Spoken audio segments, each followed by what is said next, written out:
You're listening to Kate of Gaia on Critical Mass Radio. The game is up. Now, it's our turn.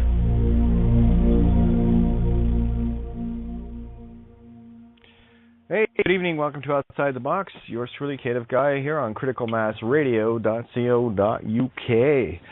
Yeah, it's going to be an interesting night, I think. Lots going on, and the system is in panic right now, guys. And I'm going to tell you, you better get your contracts in order. You better look for everything that could be potentially assumed or presumed. Because if it can be assumed or presumed, well, there's something still connecting a thread somewhere. And this is critically important. Again, this is something you take upon yourself. I have covered this in countless shows and some of the essays. I won't say countless essays, but these concepts have been shared very, very clearly, and still there is a great deal of apparent confusion as to what a potential contract is. Anything that you agree to is a contract.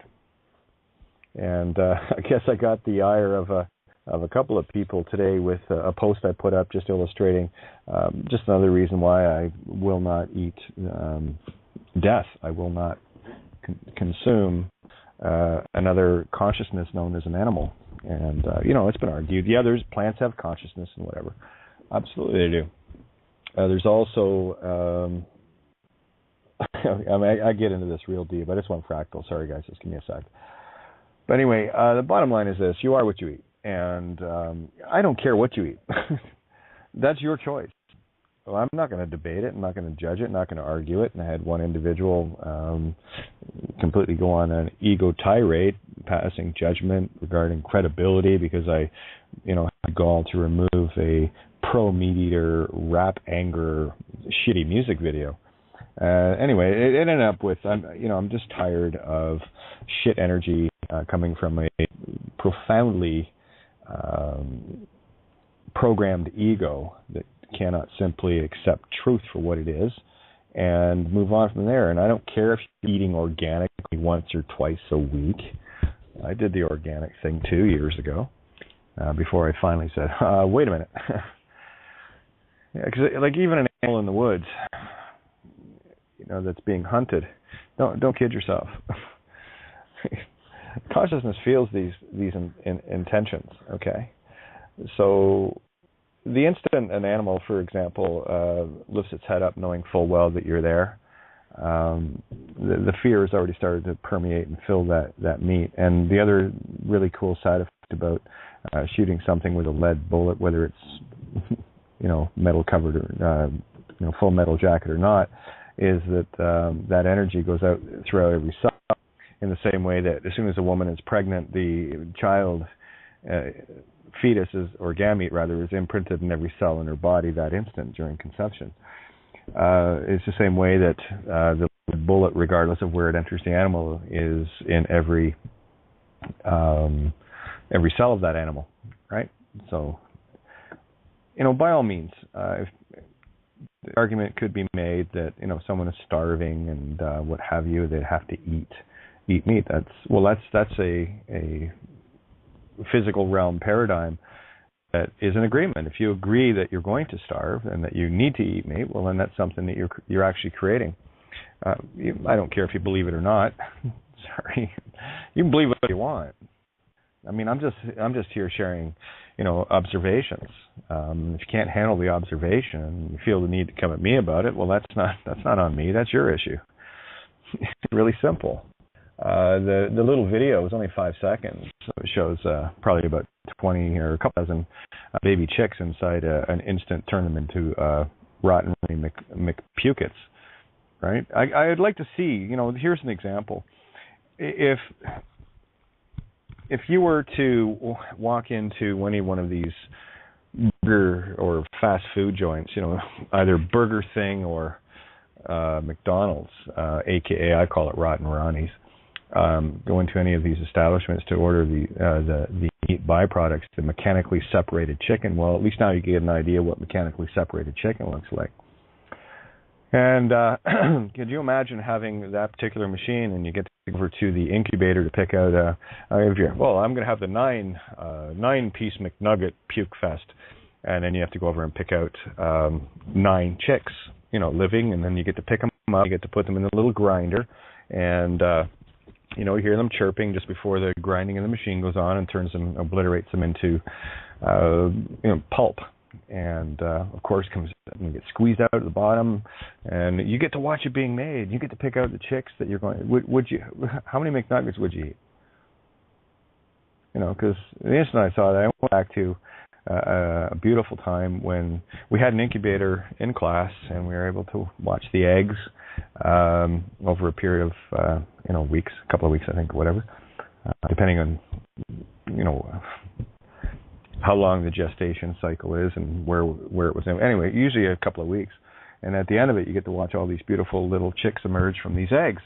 And then you hear the chirping in class and everything else. And it was a beautiful thing to behold. It was like watching life spring forth from these eggs. And wouldn't it be ironic at that point for the, after all the chicks hatched, that teacher decides to take you to Rotten Ronnie's for some McNuggets, right? There's 2 G's in nugget, by the way. That's a Dopex, so just letting you know. This is a little Phoenician thing I do.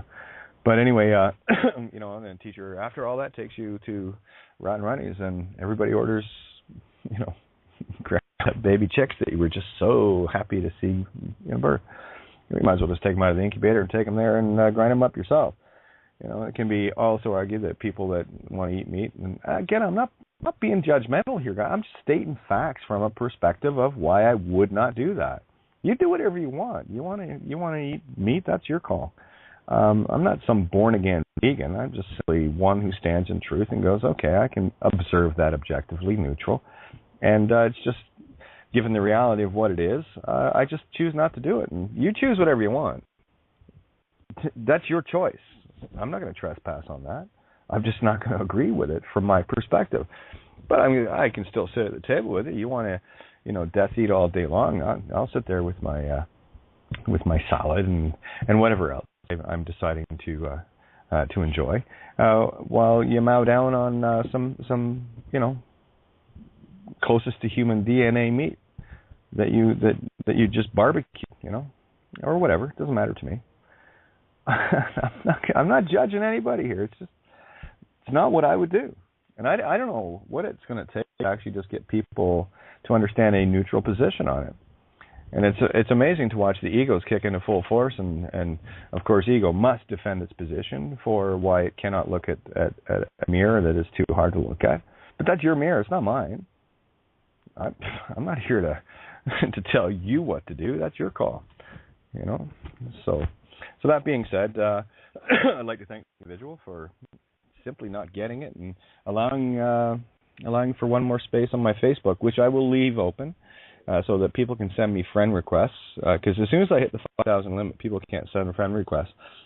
So please send your friend requests. And I've been going through my friend's page to pull out deactivated accounts and whatnot. So as I can get them, get the spaces open, I will add people, and we'll go there. All things perfect, all things for a reason. So anyway, let's carry on here. I just wanted to cover that a little bit in case the individual is actually tuned in. Let them know, love you. Do your organic and chicken, eat whatever the hell you want. Remember, they're all genetically modified organisms. If it wasn't for man, chickens, pigs, and cattle would not actually survive. They would be out of the food chain. Also, a mental note that the chicken, sheep, and cow are, within 96 to 98% of the human DNA chain. So you want to talk about a genetically modified organism? Well, there you have it. So this is another reason why people in India don't eat cows. Maybe they know something we don't, right? Yeah, so there you go. Where do I want to go now? All right, well, let's talk about some beautiful things because, well, that's beautiful to me and making people aware of choices and choose. Knock yourself out. I don't have an issue. It's really that simple. It's your soul. It's your game. It's your free will choice. If you can't handle the truth, then don't fucking come at me about it. Don't try to pin me as somehow not having credibility because I remove a fear porn anger video of. And guys, by the way, just another thing too. I've never really been keen on rap anyway. Mainly because when it came out, it was mainly about hate, anger, derogatory against women, gangster rap and all the rest of that shit. Which I especially looking at a most beautiful culture out of Motown with some of the greatest music ever recorded. Motown, in my top 3 list of stuff I love to listen to, rhythm and blues and just gorgeous playing and writing and the voices. Oh my God, to have that particular aspect of humanity, spewing out, garbage like rap, And some of the greatest musicians are in Motown. Some of the greatest singers I've ever heard in my existence come out of Motown. And what is it now down to? Fear porn? Really? Come on, guys. Anyway, that being said, happy birthday to White. It's after her birthday now, given that it's 7 p.m. here and after midnight in the UK. But what a beautiful story. And let me share that. I'm just scrolling down to it, guys. Unless Clarity has already got it posted, which is likely the case. Let me just check. BTR listener number is 028, by the way. Thank you very much, Clarity, of course. And let me just get to the White, Wayne and White post. And for anybody that actually, I'd love to hear some comments for anyone that actually saw that absolutely putrid and disgusting destruction of consciousness through the little chicks and the grinder. That's, if you agree to, this is the point I'm making, guys. If you agree to eat, I don't care, like I said, organic or anything else, you're agreeing that video is okay with you. You're the getaway driver in the bank robbery where somebody gets murdered. You're still as guilty as the one pulling the trigger. Okay, so let's just keep that in. To my shining white knight, happy homecoming. Yes, absolutely. I just want to make sure I haven't scrolled past the post of what you guys did today, which is beyond beautiful. Let me see. Was it in that post? No, got to keep going down here.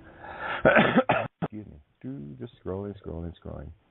Great post there, Stala. Thank you. The Earth is not dying. It's being killed, and the people who are killing it have names and addresses. Are you part of the healing or part of the dis-ease on this planet? I just choose at every turn, as soon as I discover something, that I am part of the problem. I just remove myself as being part of the contract. And that's all there is to it. How you walk in your path is how you walk. How I walk in mine is how I walk. I will not bow to lies any longer. That's it. It's really simple. And yeah, good point, Christian man. When will these idiot sovereign citizens learn? Instead of using bullets and guns, why don't they go in a blaze of glory by standing in truth, which makes them untouchable, immortal? Isn't that interesting? And let creation deal with these Satanists. Absolutely. And we're at a point right now where the system is absolutely shit scared because they know soul is forfeit for those that are partaking in it. Those that are dealing it out and grabbing people, especially those that know who they are. But there's the final test for you. What is the one thread holding you? And I will recommend and highly advise anyone that claims to know who they are, if there is anything regarding court, do not go. And if you do, well then, if it's a fine or something else, then you just better pay it up and get the hell out of there. Because I'm telling you right now, you challenge any of these monkeys, the last layer has been peeled. That is a festering, wide open sore right now. And, well, that's what contempt is. It's for tempting. It's that simple, guys. We're past the...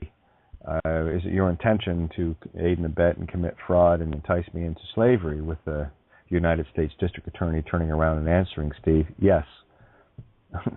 Bye. And that was the piece of the puzzle right there. That's what I do. I watch everything as it happens around me. The universe delivers everything I need as the proofs of what we're talking about. So yeah, that's. I don't know about you, but a district attorney in the U.S. I don't care where you are in the world. Everything is Crown Corpse. If it's registered, it's Crown Corpse. It goes back to the bar or City of London Square Mile. The one part that I haven't covered much of lately, but I just want to keep people in mind that the commerce contract is involved in the Uniform Commercial Code, the UCC, and the spiritual part of it is hidden in the UPU, which is Universal Postal Union. And now look at the word postal. Po, spirit seed, stall, to slow down or hinder. So that's the universal spirit seed slowing down an ion or one ion, right? So play fast on this stuff and put your crayons out and start busting words apart to see alternate meanings. Let me see. Still scrolling down for this. No, I think I went too far. Anyway, White and her dad went out today. I'm just going to find it. I want to read it out, unless Clarity's already found it. Yep, she did. Thanks, Clarity. You have my back. Oh, by the way, I did a little salvia last night, and I don't know if this stuff might be a little too old, but I'll probably try again tonight, see what happens. But excuse me, very grabby energy though in salvia. Anyway, so here it is. This is from Wayne and White and their adventures of today. You all just got back in from giving out over 500 sandwich and drinks. Just doing some more. We talked about White's birthday wish, and they went out, and there it is, 500 sandwiches and drinks, guys. Just doing some more, unless you go out and look yourself, you just win all the homeless people that are out there. So thanks, Kat, for the wake-up call. Love to all of you. Well, thanks for standing in truth. That's exactly what it is. Just got back. What a long day, and a good day, but a long day, and some of the stories are so sad you just got to put them to one side and just listen to them. Some got it when they read Kate's docs, and the feeling you get when you know you've just helped someone. Wow and pow, what a feeling. Thank you, Kat. Thank you. Well, thank you, guys. I mean, this is these words are meaningless without putting them into practice, into action, okay? And it's a very, very simple thing. Every benevolent action you put forth, well, is one on you. It's better than a malevolent one, right? So if you want to tip the scales of just ice, then be known by your actions as being good. So thank you again, Clarity, for that. Love it. Much appreciated. And I'm going to scroll on here. Yeah, thank you, Jim. Exactly. There's yeah, people just honestly can't handle the truth of some of the things I share. Again, just another prime example of why people, for whatever reason, love to hate me. And that's okay. I don't care. Whatever it takes. Great post as well. I'm going to go through some of these posts tonight, guys. These are some beautiful stuff that's going on with you, as always. Janet, and the mirror. I love it. I've got some email addresses for the courts around Michael and whatever. For me, simply, I'm just going to put together a little something to just let these guys know that their souls are forfeit, and until they stand in truth, they get to visit the underworld and see what they think of that. Remember, you're in Middle Earth here, right? You have a choice, heaven or hell. Bring it here. What are you bringing here, right? Now imagine if we're all raised as children to never eat another animal. Look how duped we are in our canvas being painted for us. At the first instance that we as children could eat, that's when there's some sausage, there's some hot dog, there's some chicken, there's some this, and before we know it, we're just doing it out of habit. It's not an aware, conscious decision. If you want to see an example of that coming to reality, have a look at the last Mimsy and the little girl when she's eating a burger, And they're talking about cows and whatever, and the brother says, well, you're eating one, and she just spits it out in that realization. And every burger, by the way, just so you know, has the potential of over 1,000 cattle in it. Yeah, so what are you eating? Mm-hmm. Again, I don't want to rant on about, this death-eating stuff, but again, it's just you are what you eat. Anything that is killed for food, I assure you, is going to have some sense of fear. So, to whatever level you want to consume fear, that's your call. But you are going to be consuming fear. That's a fact, right? God, I hate to destroy things for people. I know y'all love guys. Man, I loved pub grub. I loved all these things. But when I finally realized what it was, I'm thinking that's not very good. But here's a beautiful post. Jan, gorgeous post. What we call school is training in criminal behavior. Yes, it is. Training to follow endless orders without thinking. Yes. And if you're following orders endlessly or blindly, and that's, here's your hot dog, eat that. That's an order. We're all following it blindly. These are all contracts that we're all in agreement with. Getting back to, somebody must have thought of this because I just jumped back to it. Getting back to the UCC UPU, UCC is the City of London Commerce Bar, and UPU is Vatican, right? So there's your Universal Postal Union and your uniform. They want you in that, right? Commercial code. Make sure you get, when you're thinking about all the strings that may be attached to you, the string could be as simple as still having a mailbox, still having a spiritual contract with someone that is in the system that can point you out. If you have an address or whatever, it can be deemed, assumed, and presumed. It's that simple. Any assumption or presumption will have you owned, lock, stock, and barrel. Sounds a lot more complicated than it is. Like there's all this big deal about it, but not really. Once you really get the full concept of it, for me, it's just I did the sides over it all, saying anything that I was doing, because it's all fraud, guys. Remember that. So it's all null and void once you have this reality. Anything that I was doing in partaking in that fraud is null and void. No strings attached. I don't care what way the string was attached. It's cut. It's done. That's because I know who I am. Ponder that. Just think on that for a little bit. And start looking around at how much of your life was programmed for you, the things that you do that weren't your choice. They were just things that were shown to you and became habit thereafter. It's really simple. And look at how many people will defend an exterior perspective because somebody else told them it's a good idea. I just said, I'm done with somebody else's idea of a good idea. Because quite frankly, the game we got going on right now is just a bad idea. Right? So I just get rid of the bad ideas. And that's all there is to it. Just want to go down here. Great, Shane, I love it. The living should not be in service to the dead. Absolutely not. Breathing. Okay. Just scrolling. Where else do I want to go? Let's get over to the board here. I'll do the call out. BTR listener 028. For those that want to call in via Skype, just BTR listener 028 into your Skype contact search. Hit search, and when it comes up, right click, hit call. Brings you right to the table. Saves all the nonsense of going through Blog Talk if you're not a member of Blog Talk or Facebook or whatever that you can log in with. For those that want to call in via the landline, call in at 661-467-2401. I think, for what all intents and purposes of what I wanted to share, I've pretty much done what I want. So I want to get people involved more and more, every night. And remember, guys, anyone that is even remotely nervous about coming on here, please don't be. It's just a phone call.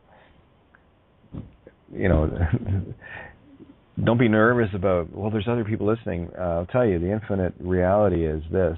All of consciousness is listening to you anyway. So what are you worried about? See my point? Okay, good. So it's time to let go of any and all of those fears. And just, if you got something to share, I'd love to hear it. And for those that want to jump in here, just hit 1 on your dial pad, either on Skype or on the phone, and let's get these lines open. I had a great chat with today. He called me by accident, apparently, but we had a great chat. And again,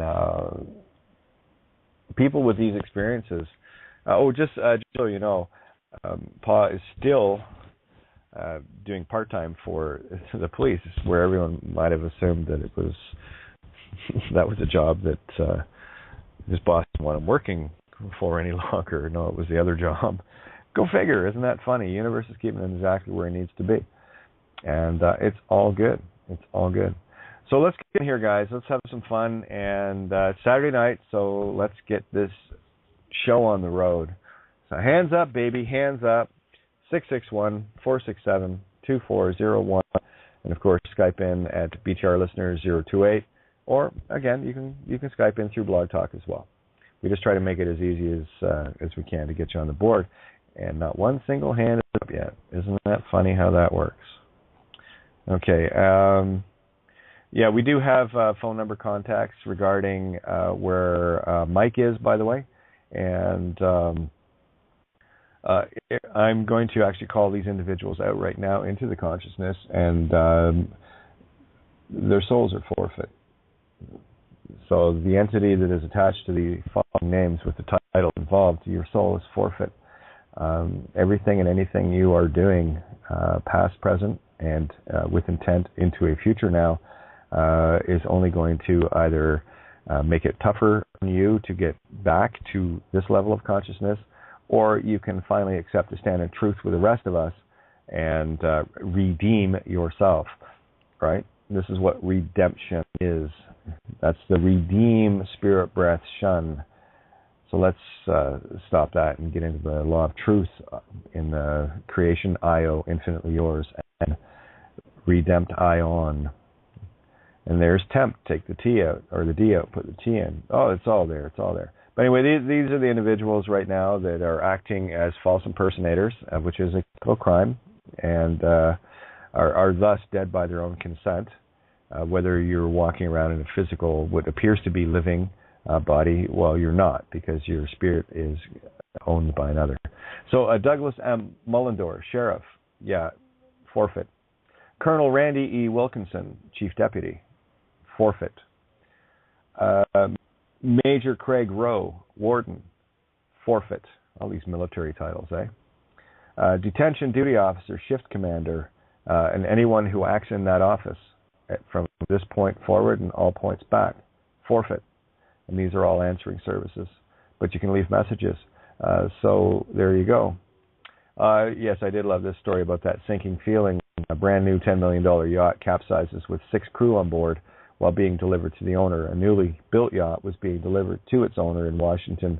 There's Washington. Yeah, there you go. When capsized. 6, the hex. P, pull, right? The spirit breath pull, the hex of the spirit breath pull, were on board when the boat keeled over. It looks like they got keel hauled. One had to be rescued from the bilge. That's the water in the bottom of the boat. Typically, that's where you may have a bilge for the toilet on the boat as well. So that's another not a nice place to be. I assure it's probably the other bilge. 2 were admitted to hospital with minor injuries. The yacht was purchased for at least $10 million. Gee, I wonder how many sandwiches that would have helped White distribute. Tilted as it was lowered, then capsized completely when it hit the water. So what that's saying is the anagogic of this is the old ship mind, commerce whore of Babylon. As soon as it hits water, truth, it sinks, it capsizes. Right? Done. The boat's builder will be responsible for the cost of the salvage. You are the builder of your own mind, and you will be responsible for the cost of the salve age. Yep, there is a price to pay. It's entirely up to you what price you want to pay and how much of your soul you are really willing to give up here. Okay, so we have Janet, Liberty, and Peter jumping in here. So let's get this show on the road, shall we, boys and girls? And let's get this planet just a rocking with some positive, beautiful, let's get it doneness. Fair? Fair enough, Kate. Very fair.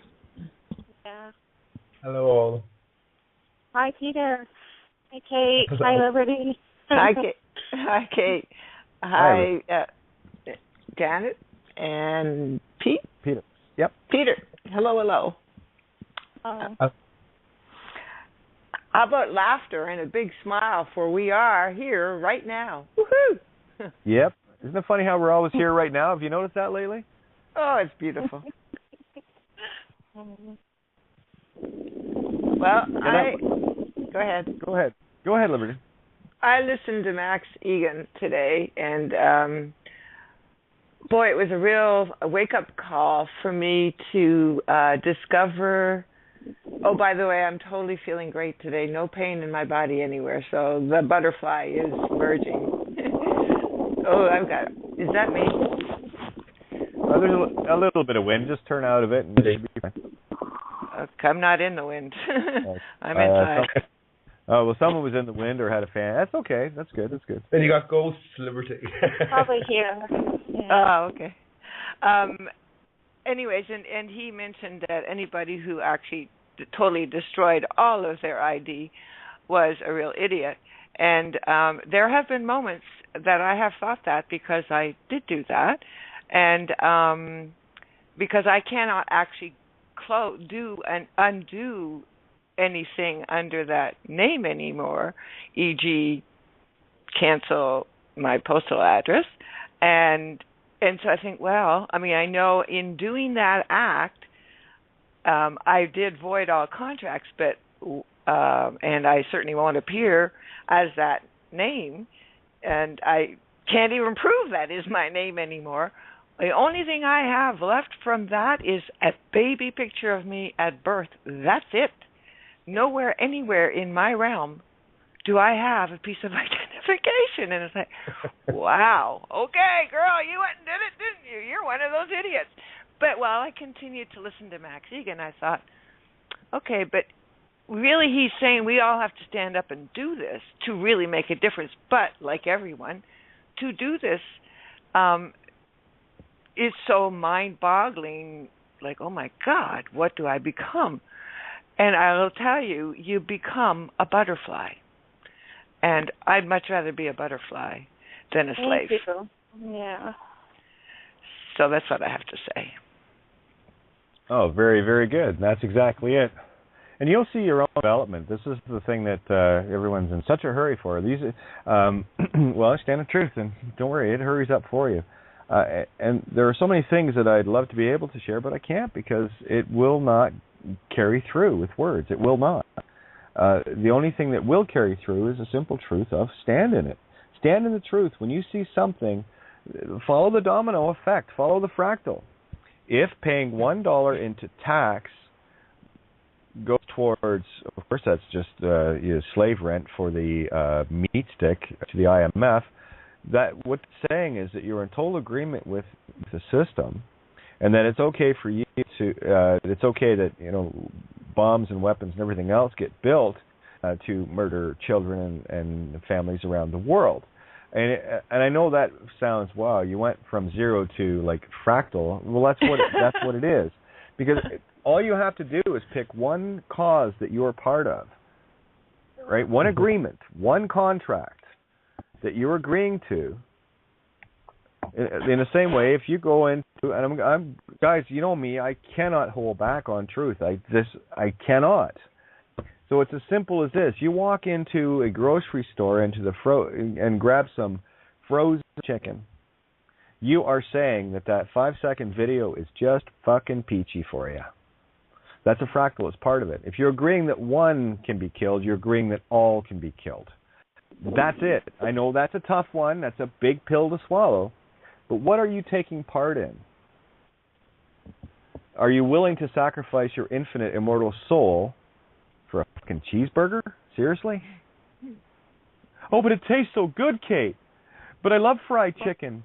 But that Chateaubriand, that filet mignon bacon wrap with the other white meat flesh is so yummy. Well, fine. That's your call. You'll get over it or you won't. I can't help you. That's not my job. I stay the course, and you're not my concern. You are. So if you take issue with me, that's your mirror taking issue with you. So you're barking up a tree that just, I don't care. Nothing is going to shift me off the top of this mountain. 1 + 1 = 2. And everyone that has any issue with that, what they're doing is arguing with that. And that, I'll go on for, like this one individual, I was texting back and forth, and the judgments were flying out of him. And I was just saying, oh, I'm missing the point of what I'm saying here. Apparently I'm, judgmental because I remove a shitty music video and that I'll decide, well, yeah, it's, I have the free will choice to choose what's on my table to eat. And if you want to bring in a big steaming piece of fucking dog shit and set it in the middle of the table, I'm going to remove it. It's not on my table, it's up to you. You don't like dog shit, Kate? No, well, not the steaming stuff right beside the mashed potatoes and the sautéed carrots. No, I'm not good with that. I prefer other things. And that really is. Does that sound fair? I guess. No, that doesn't sound fair. It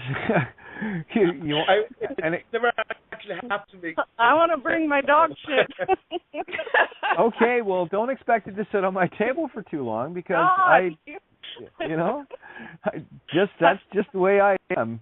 If you want that, that's okay. That's your table, your Facebook page. You want dog shit all over your Facebook page, then go ahead. I don't. I'm good with, don't take it so personal, guys. But anyway, I had to end it. Yeah, it was getting so circular and so rhetorical, and so you're not hearing anything I'm saying anyway. So here, let me make it easy for you. Block. And not that they don't like you, not that they don't appreciate your comments, just that I don't do the snake eating its own asshole game. So you continue on choking on it until you finally get to the point where if I keep going here, I'm just going to devour myself. Yeah, you are, and I'm just not going to do that. I'm certainly not going to, be a part of it. So there you go. I choose my contracts. So there you go. And I have to say thank you because you made room so that others can actually send me friend requests on Facebook. And by the way, just to let you know, no sitting out. As soon as I have another spot open, which I'm gonna go through my contacts again for more, I will add anyone that sends a request up and to the point where I will not add a 5,000th, which I thought I hadn't done, but apparently I did, so that people can send me friend requests. So those that are not partaking in what we're doing here, I'll just remove those. I mean, if you want to get in the fray here, I would rather have people that are active and wanting to be a part of it than others that are just sitting back thinking, I have no idea how many people in my friends were just doing the spam send out looking for friends, trying to market themselves. But again, I'm just going to start deleting those that aren't active in my page or whatever. For those that want to be, I want to play with the ones that want to play. Is that fair? I think that's fair. That's fair, Kate. Very I'd just like to say to Liberty, a butterfly with ID flapping its wings at the other side of the world may still cause a tornado. I get Kate perfectly now. I mean, Kate, you're at the top of the mountain. You're not going to come down for a better view. You're fine where you are. Everything you're saying makes absolute sense physically and spiritually. And I guess we are, most of us, for the most part, still climbing up that mountain, and we can't quite believe, not that we can't quite believe, but we can't quite see that far, you sitting up there. And I mean that in a very kind and genuine way, Peter, and that's the truth.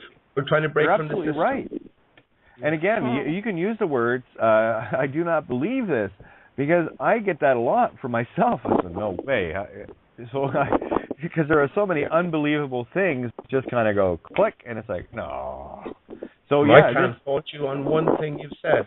Can't fault you. I rack my brains on all the shows I've listened to, and I can't fault you. You know. Mm-hmm.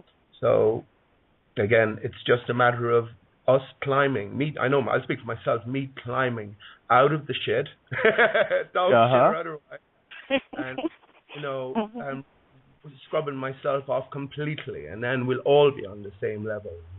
Which is that beautiful pinnacle looking down on creation. Exactly. And Debbie, lose the name, baby. Thank you very much. It's beautiful. You are what you eat. Earthlings full documentary. And can you say share, as in Sunny Ann, or to help? Yeah, I see what I mean. I love this phonics.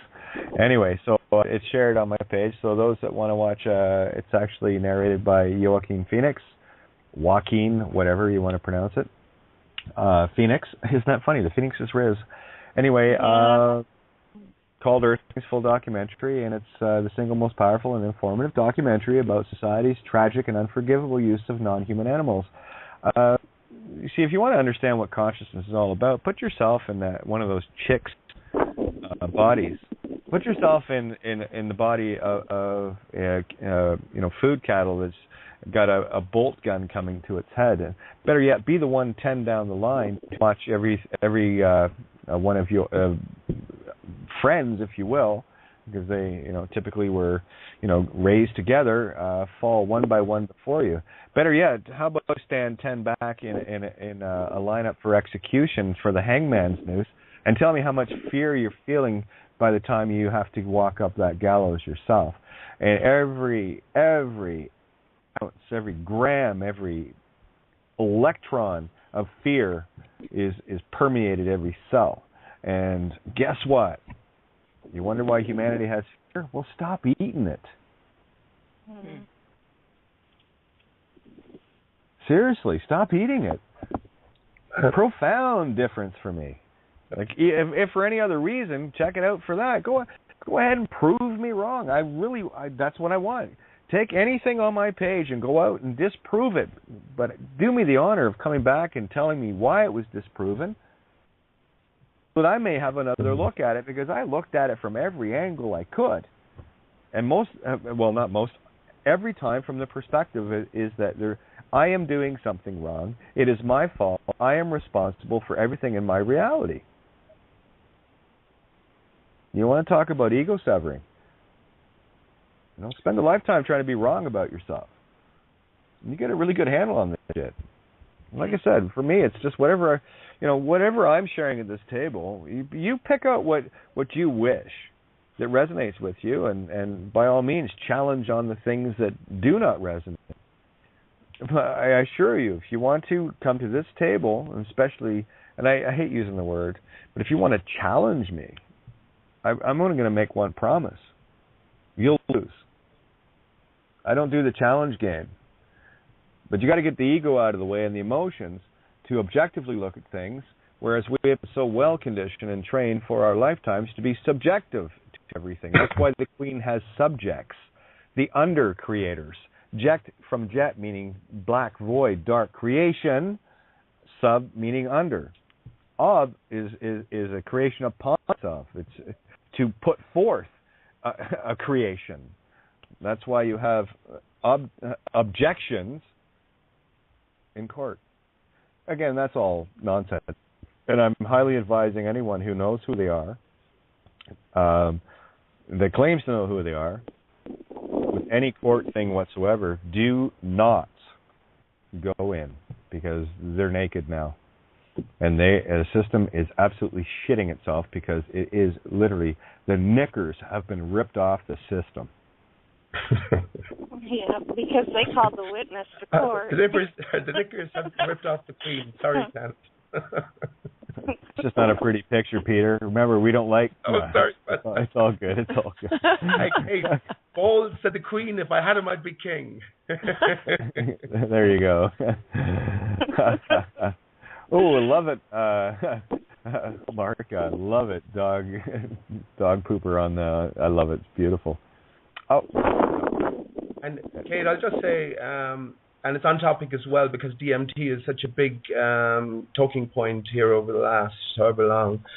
All these animals, and look, I have my own story as well. I went vegetarian for about a month there, and it was fine, but I lost loads of weight, and somewhat about my condition, so it kind of affected me. But I'm kind of eating minimal meat again just to get my strength back up, and then I can tackle it seriously, But anyway, all these animals we talk about, they survive mostly on grass, and the grass is absolutely loaded with DMT. So the next time you look into one of these animals' eyes, realize that they're probably in a constant state of what Kate was at 111 last Saturday, So there's only one species of dumb animals, and that appears to be mankind to a degree. We all know here what I'm talking about. Oh, for sure. And something else too. I'm glad you brought it up, Peter. You may have a few withdrawal aspects from meat, but I assure you, it's all illusion. If you want to up the ante for yourself in terms of meat replacement, especially for fats, avocado is the absolutely most potent fat-laden fruit you can eat. And there's so many other things as well, Kate, isn't it? It's a matter of just minerals and vitamins we need as opposed to any sort of serious volumes of food, And I think that's going to be a change as well. With the change of mindset, we'll come to remember lots of stuff, but we'll come to, change lots of different areas about ourselves. And there are many areas concerning our humanity. Oh, exactly. Do you remember I was talking there before about the aha moments and how to build your Jake ladder, your DNA chain? Remember the H, the A, right side up, upside down to H, right side A, upside down A, H, et cetera, and creates a DNA chain. Goes back to King Meme, the first pharaoh, also known as Aha, and had a son called Aha. These are your aha moments that we talk about the DNA that's turned off. Well, let me just take it one step further now, because the D is the mirror, right? It's only half the story. It's only half the whole, if you will. And it's also the upside down inverted P, which is the opposite intent of the true spirit breath. Okay? So it works both ways, but let's flip the D out for the T, because if you notice where your tongue is when you say D or T, they're in the same. It's the same. Just one slightly harder than the other. That's all. Let's make TNA. Now, what is that backwards? Ant or ant, which is mind. Yeah. So the TNA is the mind in the mirror. The physical is the illusion. Remember, we have the fractal of the yin yang, yang yin, flowing. Hypercube, if you will. A great example of this. Folding in and out of itself. This is an infinite fractal creation. This is why stuff goes so fractal with me so quickly now, because I can see it. And I really have to, some days get a grip on this, right? So, look at that guy. And it's all good. It's all good. I wanted to share, guys, have a look at things in the mirror. And you will see so much more. So much will make sense where it didn't make sense before. And look at the word sense, say and say, or sensei. You hear of Senseilia. Senseilia, but sensei in like Japanese terms is a master, right? So say and say, which is himself, herself, itself, creation, infinitely mine, creation. Common sense is with my creation, infinitely mine within creation. And as soon as you kind of figure that out, you'll understand the real use of the left brain is to make sense of all creation, and it becomes the tool instead of everyone being at the effect to it. It's pretty awesome. Really simple. And, egos that have been programmed for lifetimes, like my own was, really can get in the way, because if there's an argument, if you have an emotional reaction to something, you're polarized on a position. That's a fact. Because if you are defending something, then there is obviously good and bad, or something that doesn't float with your universe. So find the things that don't resonate with you, and instead of picking stupid, idiotic, circular contests of debating, which I will not do, with someone else, why don't you do that with yourself? Because if you have an emotional reaction to something, that is a polarized position, and why I hunt them down like the dragon I am within me. And I go back to my own DMT experiences. Why did I what I was given in not just one but two experiences? And the only thing I can attribute it to is the fact that, as it was felt during the second one, it's because I'm standing in truth. I'm being a good kid, for lack of a better way to put it. DMT is more like TNT. You got it. Yeah. Yeah, and I was walking through these olive trees all over here, and guess what they were saying? Babylon is falling. Like, yeah. It's awesome. Yeah. You want to get rid of those ones, Janet. They don't taste so good. Or they actually taste beautiful. And we have just let you guys know, we got someone else calling in from Janet's area code, 530. And we also have Panarello in the call. Sorry, I've been slacking off here, guys. I'm keeping an eye on the board. I'll be a much better hostess, I promise. I'll try. Oh, yeah, someone from 530. Yep. This is Shaina. Shaina, oh my, Shaina. How are you? Oh, I am doing lovely today.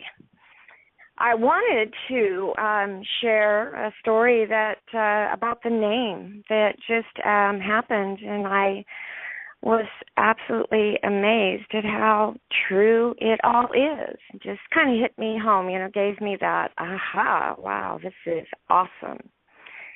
My mother lived with a man for 25 years. She never married him. Very independent woman, and she didn't want to be tied to any man in any way. He spent a lot of time in the hospital being paid by the state, medical under his own, Social Security that he had paid insurance into the system for, 50 years. And so he was entitled to the medical benefits and the medical care and the hospice care. Well, after he died, she actually had a social worker knocking on her door, a woman that's 86 years old, wanting to find out if she was going to be responsible to pay the estate back for the medical care that was paid for him. And without her really realizing that she was standing in truth, she told them, she said, I have no responsibility to, and she said his name. And they were adamant, called her and hounded her, and then demanded to see all of her bank accounts and checking accounts. And they would tell her, we know that he lived with you for 25 years. We know that you were in a common law marriage.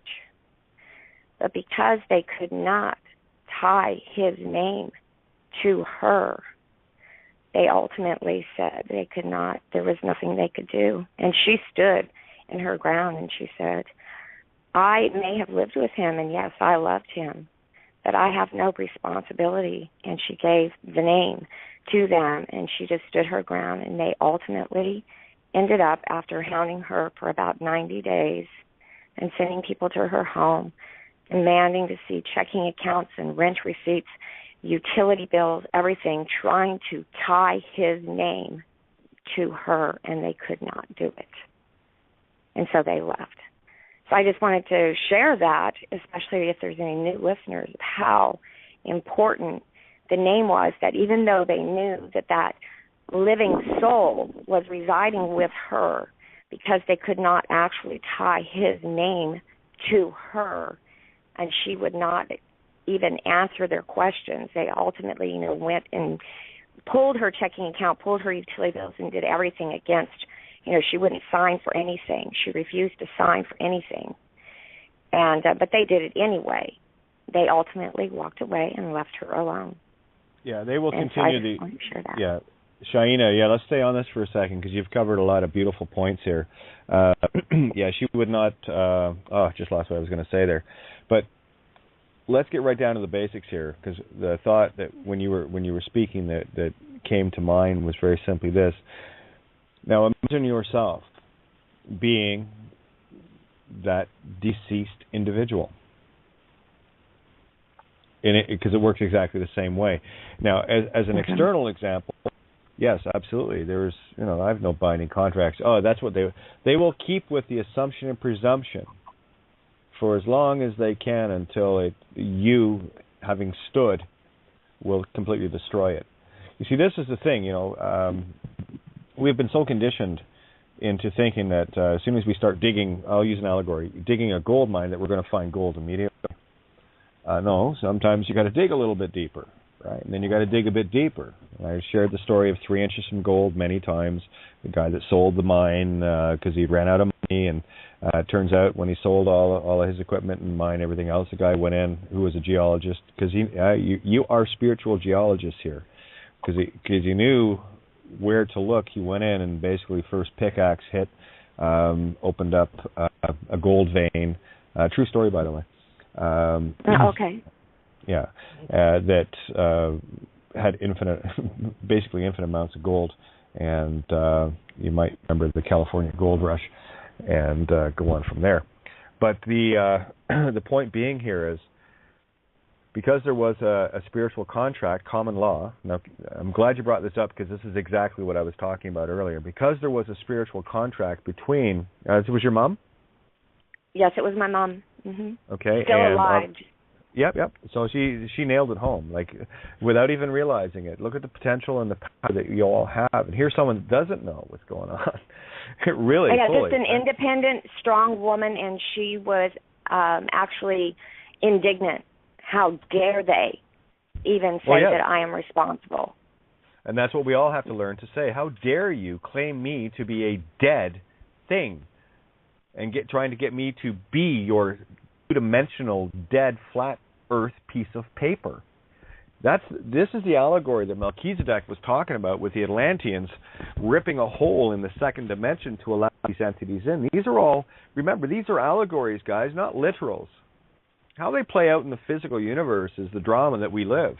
But that's when you learn to hear with your eyes and see with your ears, and you start to understand what's fully going on here.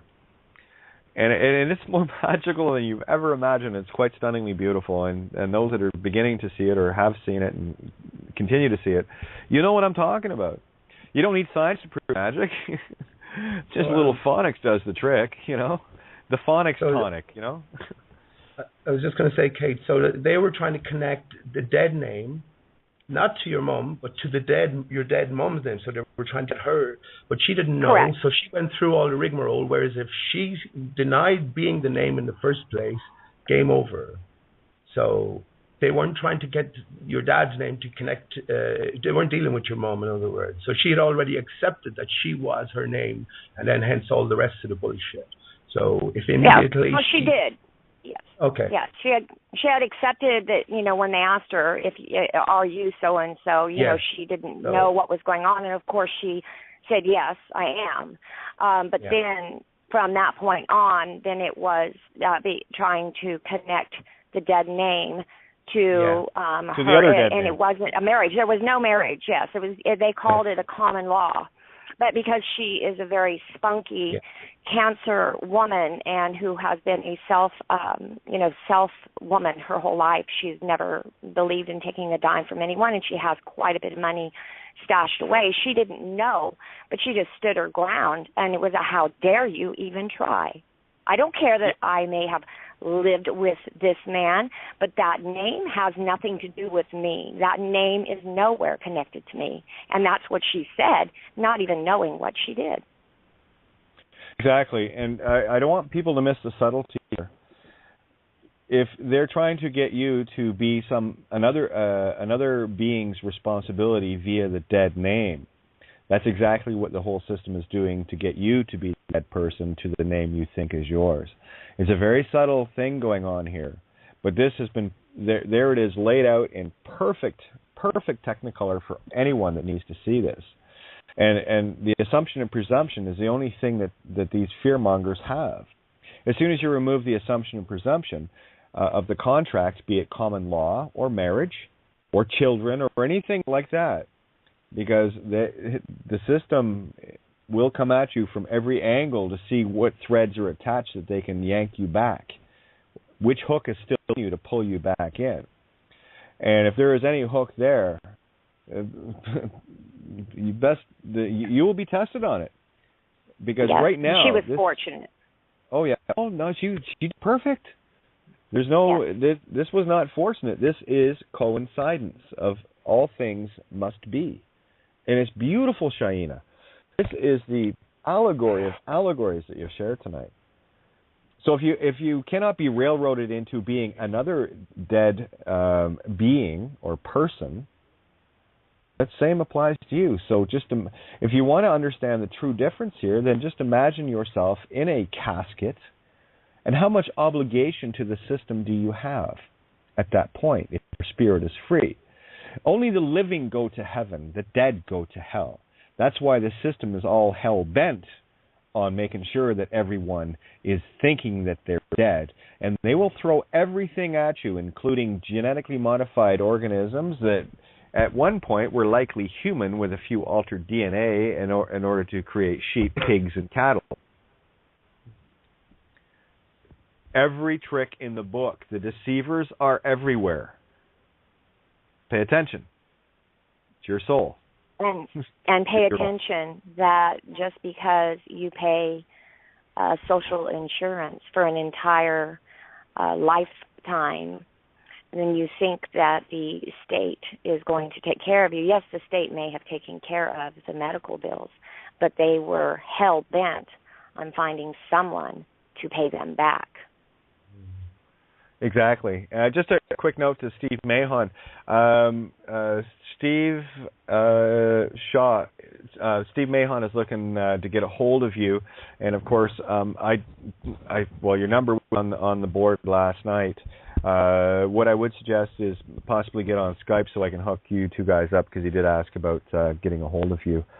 So if you are listening or tonight or in archives, get a hold of me, and that way I can hook you guys up. So I'm a little bit, how do you put it? Excuse me. Out of the loop there, because again, all I have is a phone number, and it wasn't. I didn't write it down, so I'm not sure exactly which one it is, given that this board is full on a regular and constant basis. So, there you are, Sitting Owl. Got you on the board. This is awesome. Let me get your mic open. There we go. See. Yeah. Okay, guys. Again, I'm trying to juggle a lot of stuff here at the board, so I'm doing my best to get around. But Sitting Owl, are you there? Hello. Hello, Sitting Owl. Hello. There you are. Sitting Owl. Hey. Yeah, I'm here. I haven't got headphones, so I'm not too sure whether you'll be able to hear feedback from yourself. Oh, no, you're good. You're good. Your volume's perfect. Glad to have you at the table. And as soon as I can get you on my Facebook, you're in. So it's, like I said, I'm working diligently to get rid of the other accounts. I generally have to spend a couple hours a day just going through to find them, because it's, 5,000 is a lot to go through. Yeah, that's pretty amazing. I do my best. I just want to make sure that all the right people, all the right beings are connected here. So, I mean, that's fair. I want to hang out with the kids that want to play. We were short of Sitting Owl. Sorry? I said we were short of Sitting Owl at the table. There you go. Okay, well, I'm sitting here. There you go. Nice one. Welcome. I do want to make a comment. I'm not too sure whether you got my text in the listener window regarding what we eat. Okay. But, I'm not sure which listener window you're referring to. It might be if you're listening on the Blog Talk page. There is comments down below, but I can't open that while I'm on the board. So just let people know. It would. Let's just say it would be too much to. One more thing to add to, especially when we have the Skype. I added you to our main Skype room, by the way. So that's why I want people to get on Skype. So one, they can have direct access if they need to get a hold of me or whatever. They have that too, to get access to the different groups, the main group, and of course regionals. We have Australia, New Zealand, so you can connect with people where you are. We have Europe and Netherlands and Italy and Europe.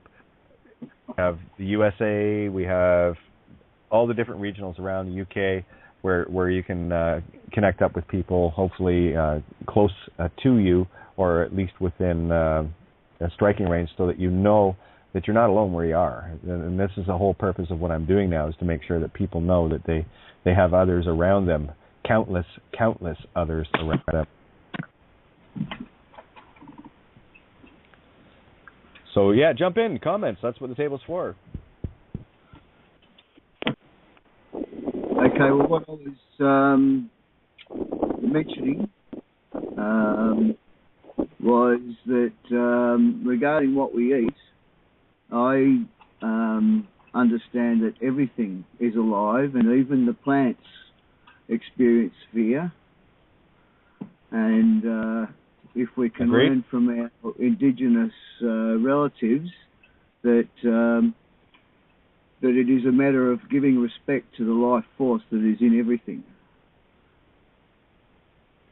Yep, not a lot, and that's the whole point. When you look at that little video that was up there, there's just not a whole lot of respect going on there. And as we move forward, the bottom line for me is simply this: we're not supposed to be eating anything. At the end of it all, that's the only intuitive I have on it, is we're not supposed to be eating anything at all. We're pure energy. Well, what the hell do we need? What the hell do we need to eat for? This is. I know. Well, we as a spirit don't. Yes. But if we are to inhabit a body, well, then we do have to take the other bodies' lives to. But again, their life force becomes ours. Exactly. And why we should not be consuming. Again, and I really want to get this in a fractal for everybody. We have a 0 to infinity here. All right? And for me, anything in the physical is Luciferian that has been corrupted, where we as pure creation can take on any form we want. We've just convinced that eating something, be it, I don't care if it's a plant. Well, you have trees that produce apples. You have all sorts of things that we can eat that does not experience pain. It has a purpose, right? The thing about eating an apple off a tree is the tree is left alone, the provider, and it's offering you something to eat that is, it has a life force contained in it. It's the gift of the life force. There's no pain in that, and there's also the agreement that if you eat this, that there's seeds inside of it. Please, go forth and multiply. And for me, it's a very spiritual thing. And I know we're caught between a rock and a hard place here in the physical until this full concept gets through, and that's where I find myself at. And I find myself constantly looking at things from new perspectives, and that's all it is to me. It's yes, I totally get the whole ancestor thing of eating meat, whatever, but it's our ancestors that got duped in the first place. So what we're doing now is moving back through that and trying to return the respect that you speak of. And we got into this dribble by dribble. We get out of it dribble by dribble. This is why I also tell people that the answer, the truth, is this little molehill that gets blown up into mountains before it even has a chance to sink in, right? So we go fractal on these things. That's what the ego does. So what I've learned to do is stop doing that and simply observe it from a neutral position. It takes a bit to go through it. I hope I got the idea across here, because I'm not trying to make anyone wrong by eating meat. That's your choice. I'm just showing you what it is to me. That's all.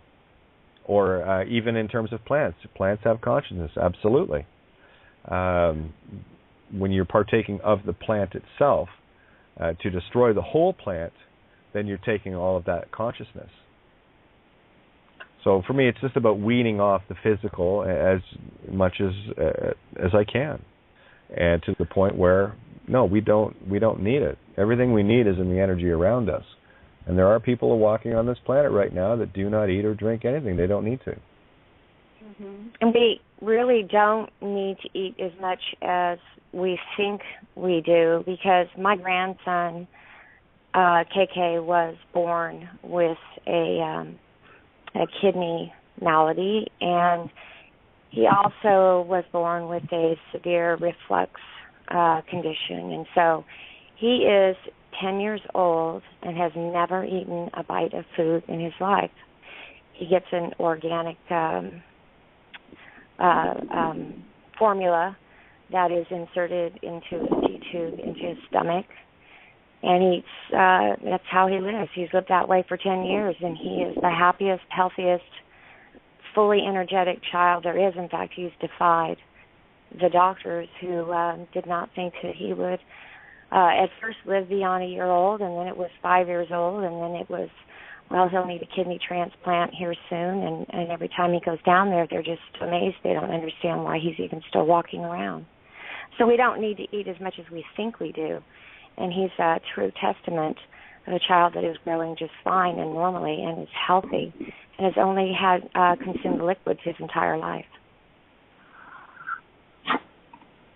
And there's the magic of urine therapy. That's the Philosopher's Stone, that you can live right off that yourself. Your body creates star water. I've seen this for myself, where when you're looping, you get to the point where you're actually creating more water than and liquid than you're actually bringing in, and it tastes like the sweetest coconut, something you would go to a store to buy.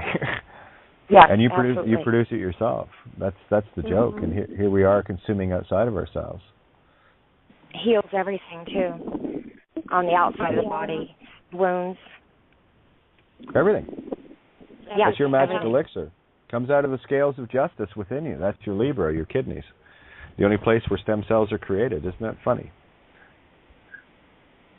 You know, how many more stories do we have to have of people regrowing teeth, of regrowing this, of regrowing that, of reversing their aging and everything else? You know, and these are the real ancient truths that were kept from us. I'm good as far as. Oh yeah, go ahead, Peter. I was just going to ask if that's particularly good for our kidneys. You know, obviously, the better your kidneys are in shape, the better your will be produced at the end of the day. Yeah, it's called your Philosopher's Stone. The very thing the kidney creates is its own healing. This is the physician heal thyself. This is what was being taught, that everyone has somehow glazed over on, and me too. Again, guys, at this table, there is no fault, there is no blame, there is merely observation from an objective, neutral position. Can you handle it? And that's the choice you have to make. And I don't need to be right, and I don't need to be wrong. I simply need to find truth. And I don't care what I have to go through to find that. That's the difference. If it takes a mountain to be dropped on me, like one that was, I'm good. I'm lucky. I had everything ripped from me out of the way so that I could walk this path without concern, knowing that universe has taken care of everything. Sue, my daughters, all friends, and everything else. Don't worry. We got this game, and this is why it's so critically important for you to stay the course on your path, and no one outside of you is your concern. You don't have to wake up anybody but you. And the mere fact that once we have this, we can share, just simply, there's the go forth and multiply. You have the seeds of truth, so plant them and walk away. Let nature take its course, say, the heart of all creation. Because look at the word nature. It's not yours. It's not your way. It's the way of creation. The Luciferian arrogance of the false light says, I'm going to take care of this. I'm going to do this, and I'm going to do that. And at the end of the day, how many times have you messed it up for yourself? That's all I'm saying. I just chose not to. And again, I got to experience this up close and like beyond personal, So it's very difficult for me to convey what I experienced because it was my experience. I can tell you what I did to get that experience. I can tell you where my mind was at to have that experience and why I did have it. I can only give you the observations from what I was, my intent was, and this was the final outcome of it. You know, I have to assume that, and of course it's done twice, so I guess it might be right. So I have to assume it's the same for all of consciousness, being that I am a simple fractal of all consciousness. That works logically. It's common sense. You know, it's like, are you going to open a box of matches and doubt? You know, you light one. Are you going to doubt the rest of the matches? Or are you going to go, oh, well, if you do this, the match, it strikes, it lights. Oh, look, and all the rest of them are the same. So what are you going to get? Well, you're going to get the same effect from the same cause. Does that not sound logical and fair enough? And that's how I observe things. From a very, very neutral, easy viewpoint. Go ahead, hon. Go ahead. We only know what our experience is, and all we can do is share what our experience is, and then let others choose whether or not they would like to pull that insight to their experience and see if they can know it. Yeah, I'm not here to save anybody but me. Absolutely. You know, and just the same with you. What I can do, as another point of you, is share this experience from this point of magnetic electric me. And no one gets to the Father, the heart of all creation, Fa, Thi, Ro, except through magnetic electric. And you got to get the heart source on that. That's the magic of what's really being said in these tomes, these ancient books that have been so corrupted by some other idiots' need to control consciousness from a second dimensional viewpoint. And that's what we're dealing with here. We're dealing with 2D entities that cannot exist in a 3D reality. The only way that they can exist here is to convince you that you're 2D, and they get to claim the 3D that you are. This is called an attempted invasion of heaven. Sorry, not while I'm on watch. Toast. Kiss my ass. Yeah, you're toast. That's why I know we're immortal. Because I know within me. And I'm just that one voice in the middle of consciousness right now that you're hearing that sounds real, it feels real, but it's just merely another figment of your creative imagination as the all-mind. So take out of it what resonates with you and only you. And anything that doesn't resonate, well, have a look at it. My intention is pure benevolence. I'm not saying I'm right on everything, but I will be fair and honest with my observations. Right or wrong, I don't give a shit. I will put the observations out, and then, I'll ask, does that sound fair? Does that sound common sense? This is how I'm looking at things, using the left brain as the tool, not being an effect to it, trying to use that left brain to convince somebody else that they're full of shit. I don't care. I can look at lots of people and know they're full of shit, but that's not my concern. I'm my concern, and I get a beautiful contrast in that.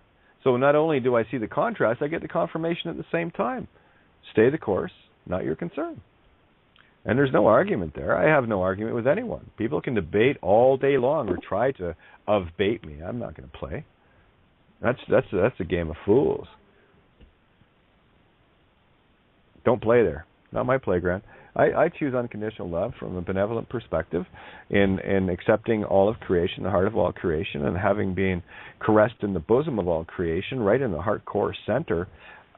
Go ahead, try and tell me otherwise. I know what I've experienced. I know what I've been through. I got to see what Jacob, Esau, and Ezekiel and the rest of the crew got to see, and it's pretty magical. It's no wonder these guys are writing an allegory, because there's no goddamn way you'd understand it any other way. You can't state this stuff literally. You can't. That's why I share the analogies and the stories. It's the only thing I can do is to show a concept, right? If you get the with God, the concept with 7, right? If you get the concept, now you're with the kot or the koti kati. Or tell you what, here, what I want you all to do right now is I'm going to show you the power of phonics, and I was in a conversation with Clarity last night, and it finally hit me as to who I was, who you are, and who we all are. And I'm going to get you to write this out. Because remember, I've told every one of you that you're all. I'll tell you afterwards, but I've said who you all are. We're all the spirit of the law of truth. Yeah, I can float with that one. Anyone else have an issue with being this in the spirit of the truth of love, the law of truth? Anyone have a problem with that? No issue. No. Okay. So I want you all to write out this ayahuasca tea. You know ayahuasca, right? Of course, when you make it into, boil it together, it's a tea. I have a recipe for ayahuasca tea, and I can't believe that Sherry sent me this clue a year ago, and I missed it.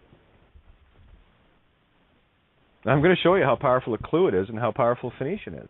So write ayahuasca. For those that don't know how to spell it, I'm going to spell it for you. I'll put it in the lighthouse, actually. And where are we? Ayahuasca, H-A-S-C-A-T. Ayahuasca tea. So there we go. Ayahuasca tea. Now let's slow it down a little bit into Phoenician, shall we? I want someone on the call right now to say ayahuasca tea very slowly. Can I do it? Please do. Ayahuasca Kate. Who was Kate. I can see you in there. Us in there. Remember who you are now? I who was the spirit of the law of truth, returning. And what does ayahuasca do for you? Well, it shows you that, doesn't it? Funny how that works. Just a coincidence, I believe. I who was Kate. There, it's spelled out for you. Oh, wrong letters. But I got to tell you, that was a great big holy fuck moment for me last night. Going, no, I missed that. Oh, Sherry, I'm so sorry. You sent me the ayahuasca tea recipe. Re, Sai, Ro, E. Oh, let me see. Re, to do again. Sai, spirit. Ro, because I always flip the P out from the hex into the spirit breath. And the spirit breath into consciousness. So it's to reintegrate the spirit breath into consciousness. And you only get there when you stand in the spirit of the law of truth, the accepting of the heart of all creation, consciousness itself. Stay the course, say. Stay the course. Another coincidence, I guess. My sarcasm getting better, or is it still a little shaky? When I wrote it out, because I didn't know at all how to spell ayahuasca, I wrote I-W-A-S-K-A-T-E. And then when you spelled it out in the lighthouse, I was like, oh my God. So I was getting it as you were telling. Thank you. It was like, oh, yeah. Beautiful. I'll spell it out. I who was tea. Ayahuasca tea. Isn't that funny? And boy, when you spell it out in the phonics, in the literal, look, you just went anagogic on it and didn't realize it. See how powerful you are? I think we can all agree you've certainly been born again, Kate, since D. Oh, okay. I got Kaz tagging me here. I'm just wondering if I can get her brought in. Let me see. You mentioned this yesterday. I want to get Kaz in here because she's got that beautiful story to share. Oh, do you want me to move out into another area, maybe? Is that possible? Can I go back to just listening? Or is that No. We got lots of... No, I just... more convenience sake for Kaz. Kaz, you in the call yet, hon? Can you hear me yet? Oh, yay. I loud and clear, baby cakes. Cool. Awesome, man. Hey, look, it's great to be here, guys. I got my son's gaming headset on, so I'm not real sure how it's working, but anyway. Working good. Great. Oh, yeah, it's working better than most mics I've heard, so yeah, you're in the game, baby. Oh, cool. Awesome. Yeah, look, I'm actually really, really nervous about this.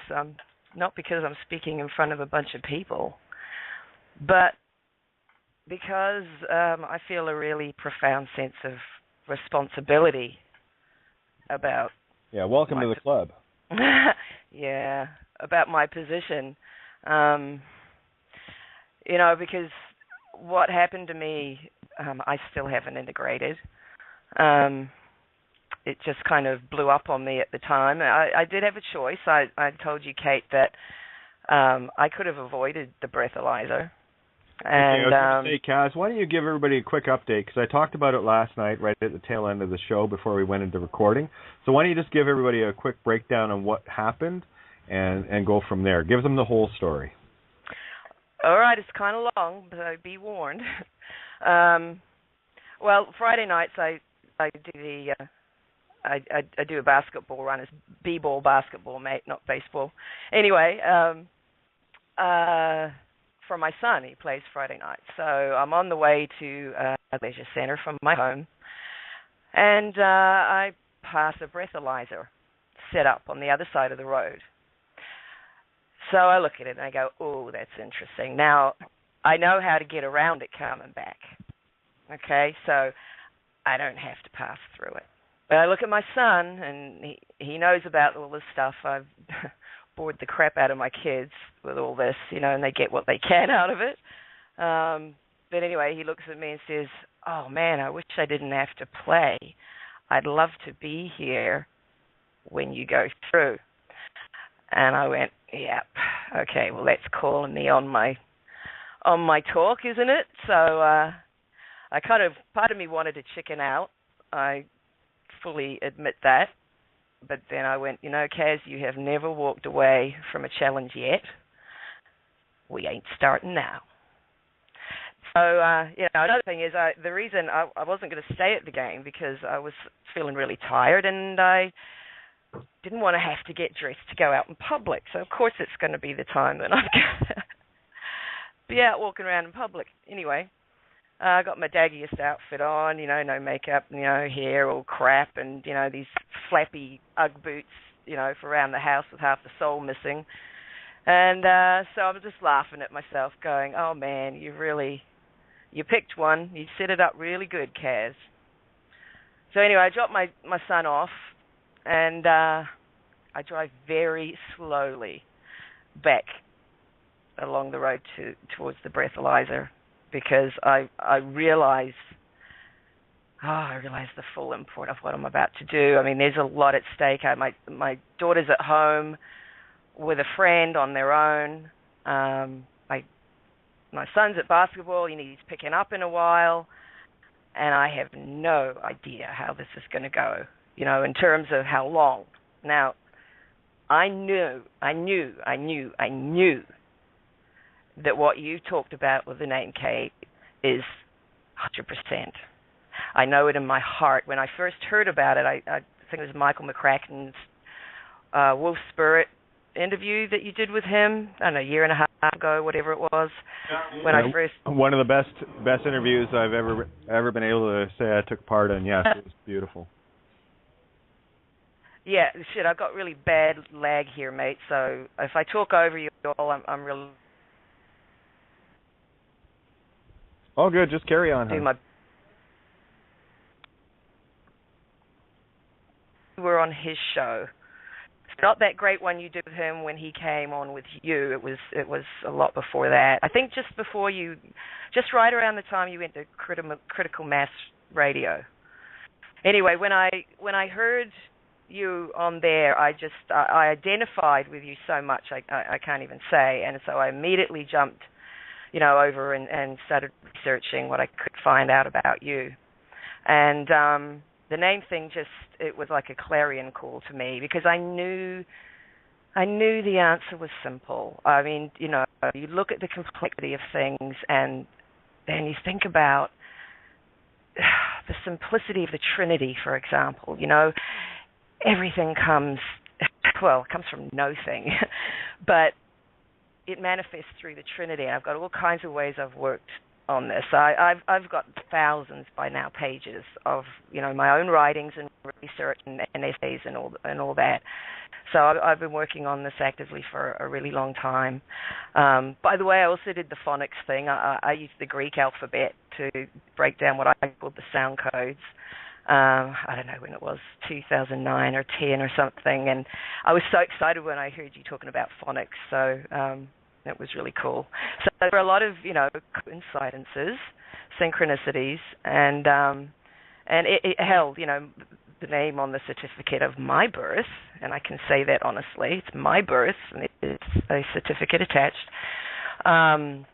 is Karen, and that's Kate, Catherine, and it means pure, and I've always laughed at that because, hell, my halo slipped down around my ass so many times I can't say, but anyway, try and prop it back up once in a while. But anyway, so there's all this stuff, and I just knew with the name thing, it had to be simple, and it is. But the thing is here, guys, the name is another symbol. And for me, what I had to do is go anagogic on the anagogic on the anagogic on the name to really understand what is it about the name that's so significant that it can entrap us. Because this system, to my mind, has been set up very deliberately to entrap us. And guess what? I did it. It's my system. I'm infinite consciousness. I know this. So I created it. So I need to dig deep inside myself to find what's the connection, what's it all about. And the years worth of work that I've done showed me on many levels why the name is the key. So anyway, as I'm driving along, I realized if I know this in my heart, in my soul, in my mind, I know the name is the key. I also know the truth of who I am. So I'm driving along and very slowly trying to sort of center myself and go, okay, here we go, Kaz, this is it. You're on the stage. And I pull up into the breathalyzer. Now, I've never been through a breathalyzer. I've lived, I was born in New Zealand, and I lived in Australia on and off for, over a decade. And we've had random breath testing here for a long time. I always thought it was bullshit, and even way back in the day. And I hated the thought of going through a breathalyzer, but I'd never been through one. So here's another one of my kind of, old fears that I wasn't afraid of anymore, but it was still something I needed to face. So it was perfect for me that it was a breathalyzer that brought this on. And like I said, I don't even really drink. Once in a blue moon, someone hands me some, champagne to celebrate a birthday. That's pretty much it. So it was nothing to do with I'm trying to hide anything. Quite the opposite. I felt the need. It was a heartfelt desire to proclaim myself, I suppose, to account for myself. And I knew this was a public way of doing it. So anyway, it's this sort of, really a bit trippy, mind space that I'm in, heading into it, and I pull in. I've got my window down because I want to be seen clearly, and I put my head out, and as I slow down and pull up, I go, "Hey guys, how's it going?" And they kind of look at me and go, "Oh, good, yep," and then they wave me over. They got this blue stick thing, and they select people and wave them over. So I got waved over. I knew I would be. And then the bad, I call them bad cop because they did a bit of a good cop, bad cop routine on me. They pulled a lot of stuff. I'll go through some of it anyway. So he walks up to the window, and I look at him and I say, "No name here, mate."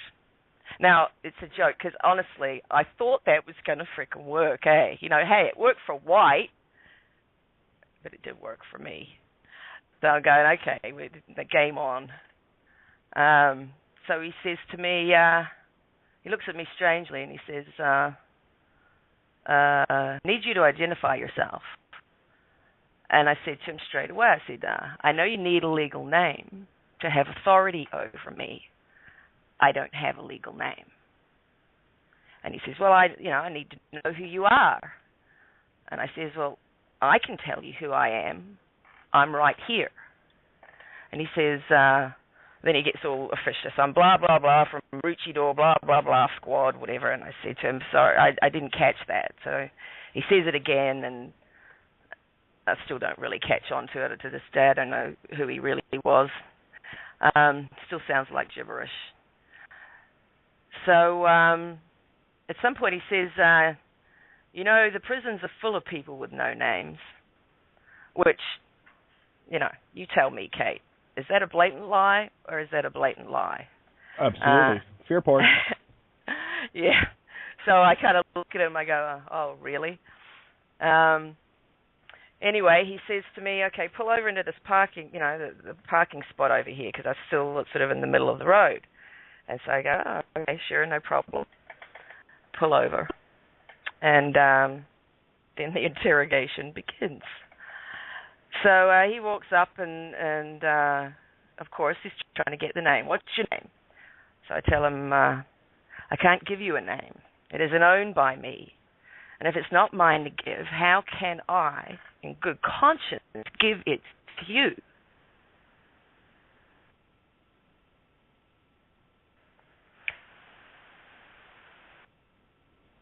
Oh, are you there? And furthermore, I'm enticing you into aiding and abetting fraud. And I just can't do that either. So, he kind of looks at me. There's a bit of a pause then. And he's a bit taken aback. So, by this time I'm sort of joined by a couple of others. They're wandering up to see what's going on. And, by the way, around this time, I overhear, a conversation sort of behind him and around, and the end result of it was not real loud, but I heard, yes, recording. So I know I'm being recorded. I mean, I know that anyway. They record everything, so what the hell.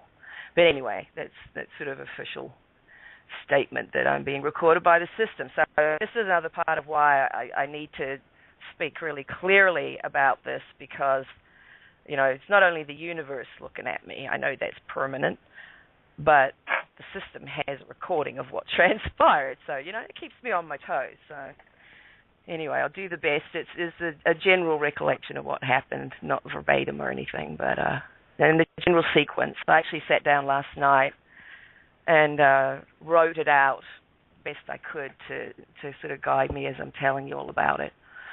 So anyway, again, what's your name? Well, and I say, haven't you heard about this? It's global. And he says, ma'am, what's your name? I say, I can't be named. What are you called? Well, I call me. I suppose you can write that down if you like. And he looks at you and looks at me and he says, well, I need to see your license. And I say, well, I can't give you a license. And he says, do you have a license? And then I say, well, in all honor, I have to say I don't own a license. Where's your license? You can't drive on Queensland roads without a license, blah, blah, blah, legal this, freaking code that. And I wait for him to finish. I just let him finish. And then I say, well, obviously I can, because here I am. And he kind of looks at me like, oh, shit, I've got one here. So he says, well, have you ever had a license? And I say, well, all that's in the past. And I live here now. Okay, so new tack. Do you own this vehicle? No. Who does it belong to? My father. Well, he may think he owns it, but apparently, because it's registered, it's owned by the Crown Corporation. What's your father's name? Mate, I can't give you any legal name. What's your mother's name? I can't give you a legal name. Now he's running the plates, right? He walks over sort of pretty pompously and, yeah, I can get it off the registration. And I go, well, okay, yeah, I know that. So he does the run on the plates and he states the legal name that ostensibly is attached to my father. So I shake my head and say, in all honor, I can't say that is his legal name. So then he does the same thing for my mom, and I say the same thing again. So then the good cop, this is one of the others, there's three of them there. There's the Trinity. Mostly they kind of come and go, but generally there's three of them. the one I'll call good cop, reaches through the open window and turns off the engine, which apparently, when I've told people here in Australia, they cannot actually do that. So, apparently, I don't know. I don't know the legal system that well in Australia. I know it better in America. I spent 20 years there, so that's more my strength. But anyway, people here, when I told them we're stopped, he actually turned the engine off because apparently, as they understand it, you have to do it. But anyway, I just smiled gently at him, because really, I don't care. He saved me the trouble. He could have asked me, and I would have been happy to do it, actually, but anyway, so he says, we're just trying to keep the roads safe for you. So I look at him, I say, yeah, I appreciate you feel that way. I really do. I know you put your lives on the line. But, I was in the middle of a 10-car pileup on a freeway once, and I was the only one who made it out unscathed. The vehicle I was in wasn't even scratched. Well, there was a black rubber mark on the rear bumper where the car behind me grazed off it, but I just brushed it off. And so the cops, the three of them, are standing there looking at me, and then they're kind of going, "Wow, really?" And I go, "Yep." And they go, "Oh." And so then they go, "Well, where do you live?" And I hold my hand against my chest, and I say, "I live in my heart." "Don't you live in the house?" Again, I say, "I live here. Everywhere I go, this is where I live." And then they ask me, "Well, where have you been and where are you going?" And I just kind of smile at them. I figure that they don't really need to know that. I just smile, and then one of the cops, I don't know which one, opens the driver's side door of the vehicle. So again, I just smile. And at this stage, the activity's really kind of ramping up. Kaz, yeah? I just need to jump in here because we're about 15 minutes to roll over. So I just want to do a quick shout out. So mark your place where you're at. And something else too, when you mentioned about the cop reaching in to turn the engine off, remember that I was asked the night that I ran the 3 cops off about the car running. I said, no, it's okay. I need it for the heat and whatever. So no, I'm good. Do not take any orders. So I just wanted, it's a very subtle thing. If they ask you to turn your car off, that's an order, and then you automatically fall under authority. Okay, this is how tricky these bastards are. All right, so just keep that in the back of your mind. But for those that want to call in, we got room for a few callers here. You can call in at 661-467-2401. Of course, you can Skype in at BTR Listener 028, and that will bring, if you do a search for that, that will bring you into, search contacting Skype. When it comes up, right-click it, that'll bring you straight to the board. Once on the board, all you have to do is hit 1 on the dial pad to bring you in here. And I just want to do a great big thank you to Paul Giovanni, Ninja, Rob Freeman, and everybody at criticalmassradio.co.uk. And of course you guys, because without you guys, this table doesn't exist. So this is an agreement that we all hold, and the only agreement I have at this table is that truth is what is looked for and found here. We dig through the shit to find the gems. And that's the only purpose of this table. I think it's doing pretty good. Their walls are falling. The momentum is now with us. It's our time now. At the most pivotal point in history is Critical Mass Radio, 24/7 Truth Radio. Help us to help you. Please go to www.criticalmassradio.co.uk and subscribe £1, £2 or £3 a month. The critical mass has been reached. We must come together. We must stand together for ourselves, for each other, for our future generations. criticalmassradio.co.uk. Now, it's our turn. Exactly, and always remember this with regards to Nibiru, the infinite. I own the infinite. I be I, and you are you. And I'm okay with that. So we have room for a few callers here. Kaz, by all means, please, hon, continue on. And I want the whole story. This is beautiful. Thank you very much. Keep going. All right. So, yeah, point very well taken with the, the request thing. It actually comes up in a moment. So It's all good, mate. Anyway, so at this point, the crazy kind of starts setting in big time.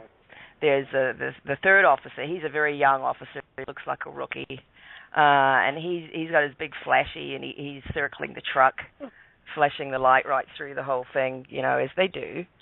And I turn and just watch him do it. Now I know that my bag is sitting, or a bag, my bag is sitting on the front, pretty much on the front seat, full view. And as I was pulling up, I know what's in my bag, right? I know what it has all this stuff, and I could have hidden it under the seat. I could have done a lot of things, and I went, nope, I'm not playing it that way. Full disclosure, I'm patenting myself here. This is it.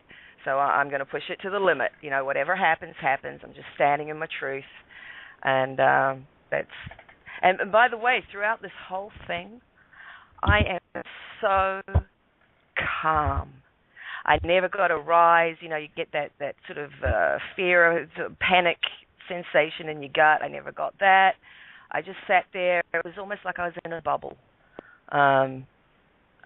because I knew me. I knew my integrity, and I felt it at the time. So I felt very protected. So anyway, there's this young cop comes along, with this flashy, and there's a bag. And the bag cop says, oh, a bag? And he goes, yes. And then he says, oh, is that your bag? And I answer, I honestly can't claim to own anything. So that kind of slows them down. Brilliant. They look frustrated. Brilliant. Oh, no, that you have no idea the swath that you just cut through their consciousness. Yeah. Beautiful. Carry on. Yeah. I know it, mate, and that's why I said it, because this is my truth. I will not claim to own anything. This is for everybody. Remember that. So anything that comes out that has got the beautiful subtlety, I want to make sure that everybody is hearing their point of view properly. Yeah, thanks for that. Well, it definitely reached them, right? So they're starting to look pretty frustrated at this stage, especially, quote unquote bad cop, the bad cop character. Anyway, so he finally says, get the bag. My radio. Now again, apparently in Australia, anyway, they're not supposed to reach in. You need to hand them the bag. So again, they've trespassed, right? So anyway, get the bag. So Junior grabs the bag. He rifles through it and comes up with wallet, which he holds, and then he places the bag on the hood of the truck in front of me. And he goes, aha, I found a license. And I smile. And then he looks at it and reads it. It's expired. And I go, yeah, it's dead. And then the bad cop gets a hold of it, and he starts punching, shit into his little tablet, his little computer thing, and He's like Cheshire Cat at this point. And then he looks up at me and announces. He says, "Oh, I see you have a current driver's license." And I say to him, "In all honor, I cannot claim that because it doesn't belong to me, and neither does the name." So the bad cop steps back to the open door, and I say, "I'm not a body. My body is my vehicle." And then he pats the truck, the door of the truck, and he says, "Well, this is a vehicle too." And I say, "Yes, it is, and obviously, I'm not the truck either."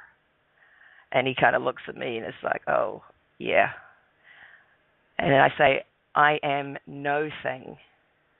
I am pure consciousness, which is no thing." And they're all standing around again. They've all gathered, by the open door, which, by the way, when the door opened, it was like I'm sitting on the edge of this massive precipice. I mean, it's not that far to the ground, but it feels like forever. It feels like I'm in a plane, and that's just air out there. It's a really strange feeling. It just, I can't even describe it. But anyway, so I tell them, they're all standing around looking at me, and I say, you know, guys, I didn't have to come through here tonight. I saw you on the way to where I was going, and I deliberately came back through. I could have driven around, but I'm not just doing this for me. I said, I'm doing it for you, too. It's for everyone. No one left behind. Now, this really got their attention, really shocked, and it's kind of like, really? And I just nodded and smiled. So, oh,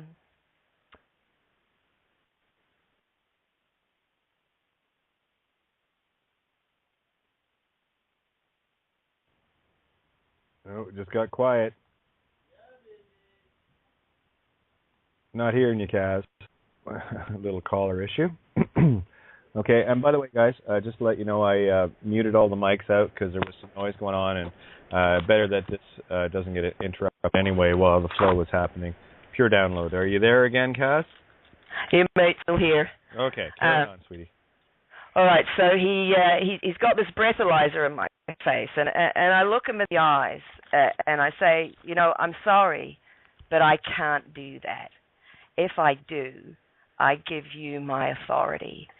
And in all honor, I just can't do that. I am my own authority. I'm the author of my own stories. And that's my lore, right? L-O-R-E, L-A-W, whatever you want. All these laws that we have, they're stories, guys. And this is a key point, you know. Then this goes to the accounting. We recount our stories. There are layers and layers of meaning in this. So I really, you know, I needed to have this said, just to put it on the record on the night. So he says, well, I need you to get out of the vehicle. And I said, well, I'm sorry. If I get out, I give you my authority, and I just can't do that. So now the arrest threatening starts. I think, I don't know, it was a failure to identify, something like that. And he says, get out of the vehicle. So I say, well, is that an order? And he says, yes, it's an order. And I look at him, I say, well, are you willing to pay the bill? And he looks confused. So I say, well, whenever we order something, there's always a bill to pay, isn't there? And then he says, very frustrated, oh, we're just going round in circles. And I thought to myself, well, yes, you are. But I'm just sitting here very still. Anyway, that's all in my mind, that part. So then he threatens me with another charge. I don't know, driving without a license, blah, blah, blah. And then another one, because I just sit there and smile, nod and say, I hear you. Resisting arrest and, you know, then obstruction. And then I keep saying, I hear you. I hear you. And finally I say, I'm not willing to obstruct anything. I'm sitting here. I realize you'll do what you feel you have to do. I understand that. It's okay. And the good cop then says, do you have a cell phone? What's the number? And I just sort of smile at him. And actually, I don't even have a cell phone.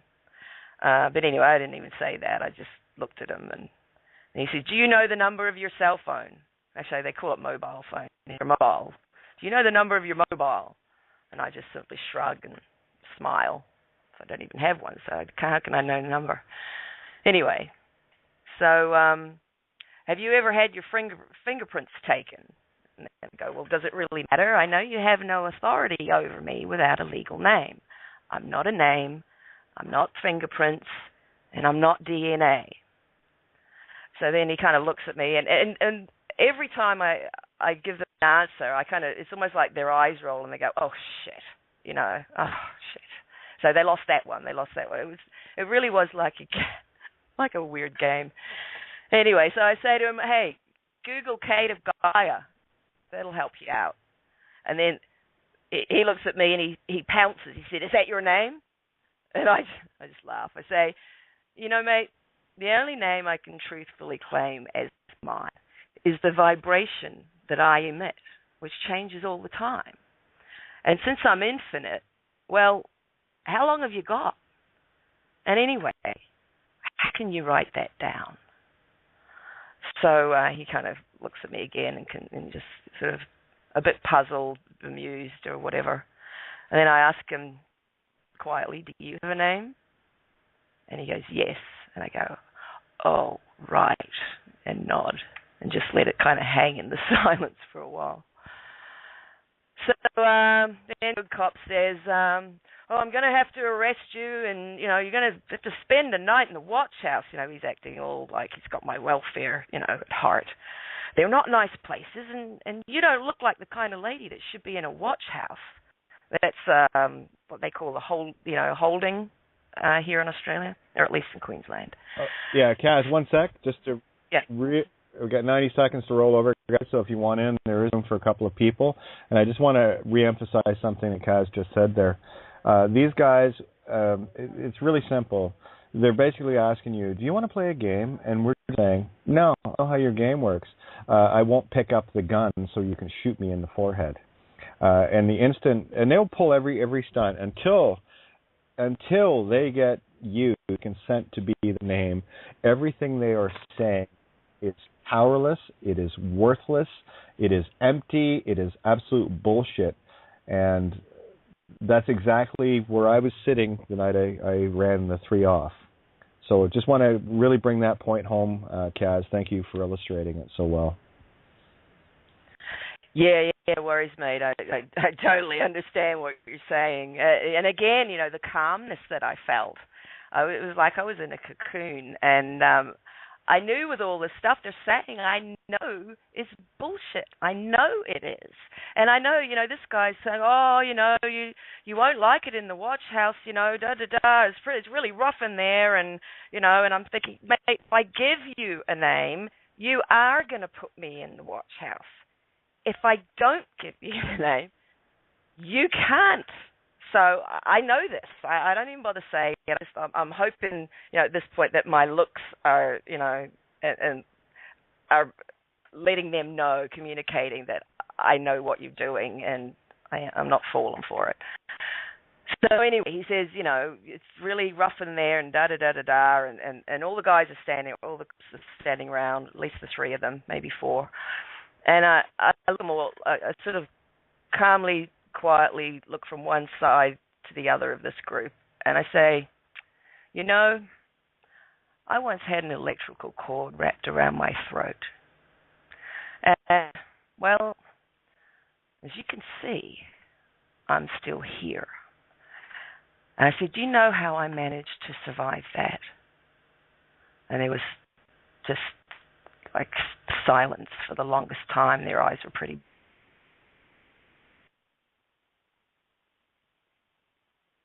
says very quietly, he says, points to me gently and says, you. So I nod and I say, love. So again, that's another one that kind of that floored them. I mean, and this is my truth. I'm not blowing sunshine up their asses. I know who I am. I've peeled back the onion layers. I know me. I know my truth, and I am love. That's all that's there at the core of me is pure conscious love. So anyway, Bad Cop's got home base on the line, right? So he's talking to them because of the name they found, right? The valid license. And, to be honest with you, Kate and everyone, when they found the name, I was actually perfectly happy because this is the joinder that they're looking for, and if they can pin it, they're going to pin it, and, I know they can't because I know it's not me. I know I don't own it. And it doesn't matter what they say. It doesn't matter if they arrest me. I know. And I don't know what you call it, or universe, whatever the hell name you want to call it. It's me, all one, and no thing knows that I know. So who am I proving it to? It's already understood. All I have to do is sit there in my truth, and that's it. So anyway, we're getting towards the end here now, because there's a lot of talking on the other end of the phone line with this cop, and just a few sort of grunts this end, not a lot of conversation. He's listening. A lot of kind of toing and froing, but most of the talking is happening the other end. And all this time, the others are walking away, coming back to me with another try. This is sort of ongoing. At one point, they begin to swap out for some reason I don't understand, with the crew that's still manning the breathalyzer station. But then they change their minds and they all turn around and go back. I don't know what the hell was up with that. Maybe you. I can tell you what that is. The amount of money that goes into programming these automatonic robots to follow the codes is a very expensive process. And what you are doing effectively while going through this is you are deprogramming and busting. You see, all the seeds that you are planting are all questions now raised at whatever level of awareness these bad cop, good cop gamers are at. You have planted the seeds of truth, thus giving doubt to what their masters are telling them, because of what's happening here is with every answer you are giving, they have no rebuttal. So when they're talking to their master back at home base, the master at home base is now in a position to expose things. Well, no, you can't touch her because you need the legal name. Well, why do you need the legal name? Grunt, whatever. And what you've done here is created a tsunami. So this is why they stopped swapping them out, because you were making it really expensive and really difficult for that particular pre-synced, already sunk division of police. And one comment you made earlier about driving, you need a license to drive here in Queensland. Well, Queensland's a corporation. I just drive on the ground. I mean, it's ground. I don't care what you call it on a map anywhere. It's just ground. Not a. Anyway, just wanted to. That's why they wouldn't let any more come over. They were tired of. You were at that point where you were completely destroying the programming of anyone that was now coming into contact with you. That's why they restricted it to probably the original ones. So carry on. Yeah, that really rings a bell with me, mate, because I knew I could feel the seeds of program destruction as I was replying. Now I'm very considerate and slow with how I speak as I'm talking to them. It's like there is a witness watching me in my own mind, watching me and guiding me to not say the right thing, because my intent is pure, to stand in truth and reveal myself. And I've got this guardian energy that is me, but it's sort of separated out and it's watching me, making sure that I'm not saying anything that's going to cause trouble for me, right? So it was an interesting dynamic, and there was a lot of pausing, and I'm telling it in a totally different cadence from how it actually went down, of course, but I'm doing my best. But yeah, no, that resonates with me so beautifully, hun. And this is part of the integration of this. I'm still integrating it. It was big. It was big. I know this. I know how big this was cosmic, actually. I know that it is. But anyway, we're nearly at the end of the actual setup for this. I overhear the bad cop saying on the to home base, well, she's not wearing glasses. I can get her on a He kind of trails off and then listens. Then he goes, okay. And then he kind of stands there for a bit, and then he slowly walks over to me, and he says, like he's doing me a favor, of course, still holding on to the illusion to the last. Well, I'm letting you go. And I just nod and smile knowingly. Well, of course, no thing is all I am. So, and then... I guess, Kaz, you know what, at that point, this is me, though, what I said? No, you're not. You just got your marching orders. Now you're really confused as to why you have to let me go. because you have no jurisdiction, because you're dead, jurisdiction, because you have a name. You already agreed to that, whereas I'm living. And you might want to have a look at that to see how enslaved you are. But listen, I love you anyway. You have a nice day. That's just me, though. Carry on. This is beautiful. I love this. Yeah, that's definitely you, darling. Yeah. Well, you know what? With my intent. Oh, honey, you did it perfectly. I was saying. I was just sharing another. This is the Kate viewpoint of how, the ranty bitch mouthpiece Kate, the ripping knickers off type. That's me, right? Oh, man. I'm just showing you did everything perfectly, absolutely perfectly. I just love to take these points. You're lagging bad, mate. I didn't. It's all right. It's all good. You carry on. You're doing magical. You changing the universe right now. Keep changing her. One of the things I love about you. You're not shy in coming forward. So anyway, with me, I'm sort of more the silent. Well, I talk the storm. Just ask my family; they just go crazy with it. But at times I can be very quiet and still. And so I had the power. I felt the power. It was flowing through me. And it was what was protecting me. It was the truth that was and is my power. I'm willing to patent myself for all the world to see. There is nothing about me that you can't ask. There are things that you might not really want to know, but I don't know. We won't into that. But if you ask, I will tell you anything. I've got nothing to hide, and but I just wanted that sort of. I wanted to leave the space for the dawning to happen from within these guys. That was my quiet. It was almost at that moment like if I would have said something like that, which I could have said. Again, hon, you said it perfectly. I would have sort of inhabited the space that their minds were filling with their own thoughts to that same exact effect. You know what I mean? So it was fun. It was kind of fun sitting there in that silence and just watching it happen. Well, here's another thought, and for anyone that if you want to play in this game, because once you truly know this, truly know this, well, ma'am, we're going to have to let you go. And I just look at them with a big smile on my face and go, why? Yeah, that's a good one. Why? Why? I'm enjoying our conversation. Why? Yeah.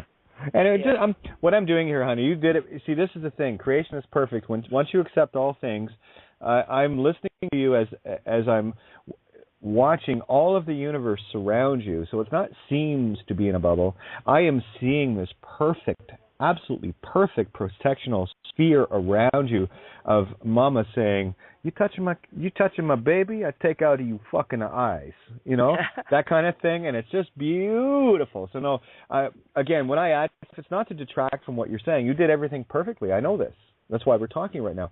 I just like to throw a few other different perspectives of, hey, wait a minute, that might be an interesting thing to ask, just to carry on and play. But carry on, finish this off, hon. You have changed so many things in this reality. I guarantee you this is going to be a heavy, heavy downloaded episode. And well, it should be, because you need to hear truth in pure motion. So I cannot thank you enough for coming on. Continue. You're welcome. And mate, I'm really not, I hope I don't sound offensive, because I'm not being that at all. I'm just honouring the way you do things and just presenting another point of view, that's all. So, I'm not defensive at all. I know who I am, mate. It's all good, darling. Anyway, so at this point, we're nearly over the whole thing. Well, they've let me go. Someone says, one of them says, "Oh, don't forget your bag," because it's still sitting on the hood. And someone, I don't know who, picks it up and hands it back to me. I go, "Oh, thank you." And as he departs, a good cop says to me, sort of finger pointing, still holding on to the illusion, of the authority and control that they clearly do not have. Next time, make sure you have your license on you. It's like, he's a friend giving me good advice, and, and give your name. And then he says, and this is significant, he says, "or a Milko." And I look at him, I go, "What?" I said, "What's a Milko?" And he kind of looks a bit sheepish and says, "Oh, it's someone else's name." And then I just look at him and I shake my head. That goes right back to Sheena. See how this connected tonight? Yeah. They don't care if it's your didn't name hear as what long as he- you're committing some false impersonation somewhere. You again, this is go back to the commandments about bearing false witness against a neighbor. So if you give someone else's name, you're bearing false witness. So you're breaking the magical commandments right there. This is beyond magical tonight, Kaz. And I'm going to get the mics open now as well. I'd love to get Shaina jumping in here. Just going to give me a second here, because do you guys see the perfect connection between both your experiences? I can see it. I feel it. It's beautiful. Well, I had terrible Skype lag, and I missed half of the show before I came on, so I'm just glad I managed to get through pretty much what I wanted to say without dropping out. But yeah, when he said that, I mean, I was just, I think for the first time that night, my mouth dropped down to the floor, to the ground, and I looked at him sort of frowning and shaking my head, incredulous, and I said, "Oh, so you're actually saying that you want me to impersonate someone else too?" And then he looked really sheepish and shrugged and left. And honey, you've just shown everybody, and this goes right back to what I was saying yesterday about the elderly pensioner left for 8 years while the water, electricity, and gas and everything was still going. The only one that can break a legal contract is a dead legal fiction. So this is why I'm saying if people... Now, listen, I'm going to give you a quick scenario here of what's the worst that could happen. Okay, so if you decide that one of your utility bills you don't want to pay any longer and commit fraud doing so, just make... Again, this is a big step you can take, because at the end of the day, if you're going to pay it anyway, what do you got to lose? Well, truth, if you're not willing to look for it. So let's play the game for a little bit, shall we? So, example for someone that wants to see this for themselves, just stop paying for the electricity and the water or something. Just pick one of them. And I'll tell you, the funniest one I did was, Bell Telephone on the landline. I stopped paying the landline bill because, they had screwed me over on internet, and I said, I'm not paying a dime into you guys. And this is going back a few years. And my phone was on for, at least two and a half years after this. And again, I still was in legal contract with some things at that point. But I thought it was really funny because they were calling, hi, we're calling collection agents or whatever, for Bell or whatever. And I just started to laugh and hang the phone up, right? And of course the phone got disconnected. So talk about cutting off your nose to spite your face. How the hell are you going to call me now, dope? So this is what I'm talking about, and it's so beautiful. So pick something. I don't care what it is. Pick something, and just stop paying it. Like I said, what's the worst that's going to happen with you? What is the absolute worst thing that is going to happen? Well, you end up paying the bill if you still don't know who you are. But I assure you this, do not get nervous. Let the phone ring, whatever. If you get call display and something that comes up, just don't answer it anyway.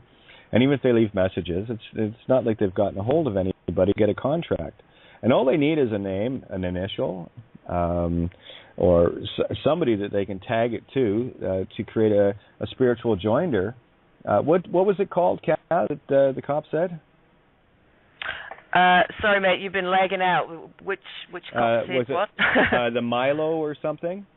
Oh, yeah, Milko sounded like. Okay. Yeah, I don't know, is that a reference to, the milkman? Like a bastard child? I don't know, it was weird. I had never heard it. Milko? Maybe some of the Aussies know, the other Aussies know, I don't know. Phoenician proves it out, Milko, which is milking duality. Remember the cosmic joke going on here, guys, that we've played on ourselves. We are one consciousness. I just get over the joke.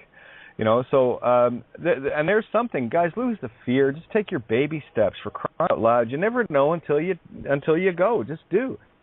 Guys, I put everything on the line as soon as I realized it, and I didn't at that point know exactly who I was. I just knew that I could not stand in a fraud or a lie or whatever, so I just stopped doing it. We go back 3 years with all this information I have now. I would be talking to you from a very happy home with Sue and my girls, and there would be no more foreclosures. There would be no more of this, no more of that, no more of the other. Okay, so that is that particular timeline, and it's all I see as happened is the game was elongated a little bit to unveil it on a grander scale. So I'm good. It's all good. So the experiences that we all have, I'll speak of myself. These are all things that it would be my wish to not have someone experience. And I can tell you the experience, and then you can decide for yourself if you want to experience it. And I'll start with the favorite, 28-day solitary. Would you like to experience that? And if not, you don't have to, because I already did, in that I am a point of you having already experienced it. So you choose which experience you want. And the only thing I can share from my experience is how to avoid the things that I experienced. So you don't have to do it, but you got to get the concept fully. This is where you got to seek the truth within self. Any question you ask of me is one that you need to truly ask of yourself, because that's all I did. I didn't ask a lot of questions of other people. I just went digging for myself. Pretty simple. So finish her off, Kaz. This has been most profound and fun. I love it. Yeah, I keep dropping out, mate. So I don't know what's up with that anyway.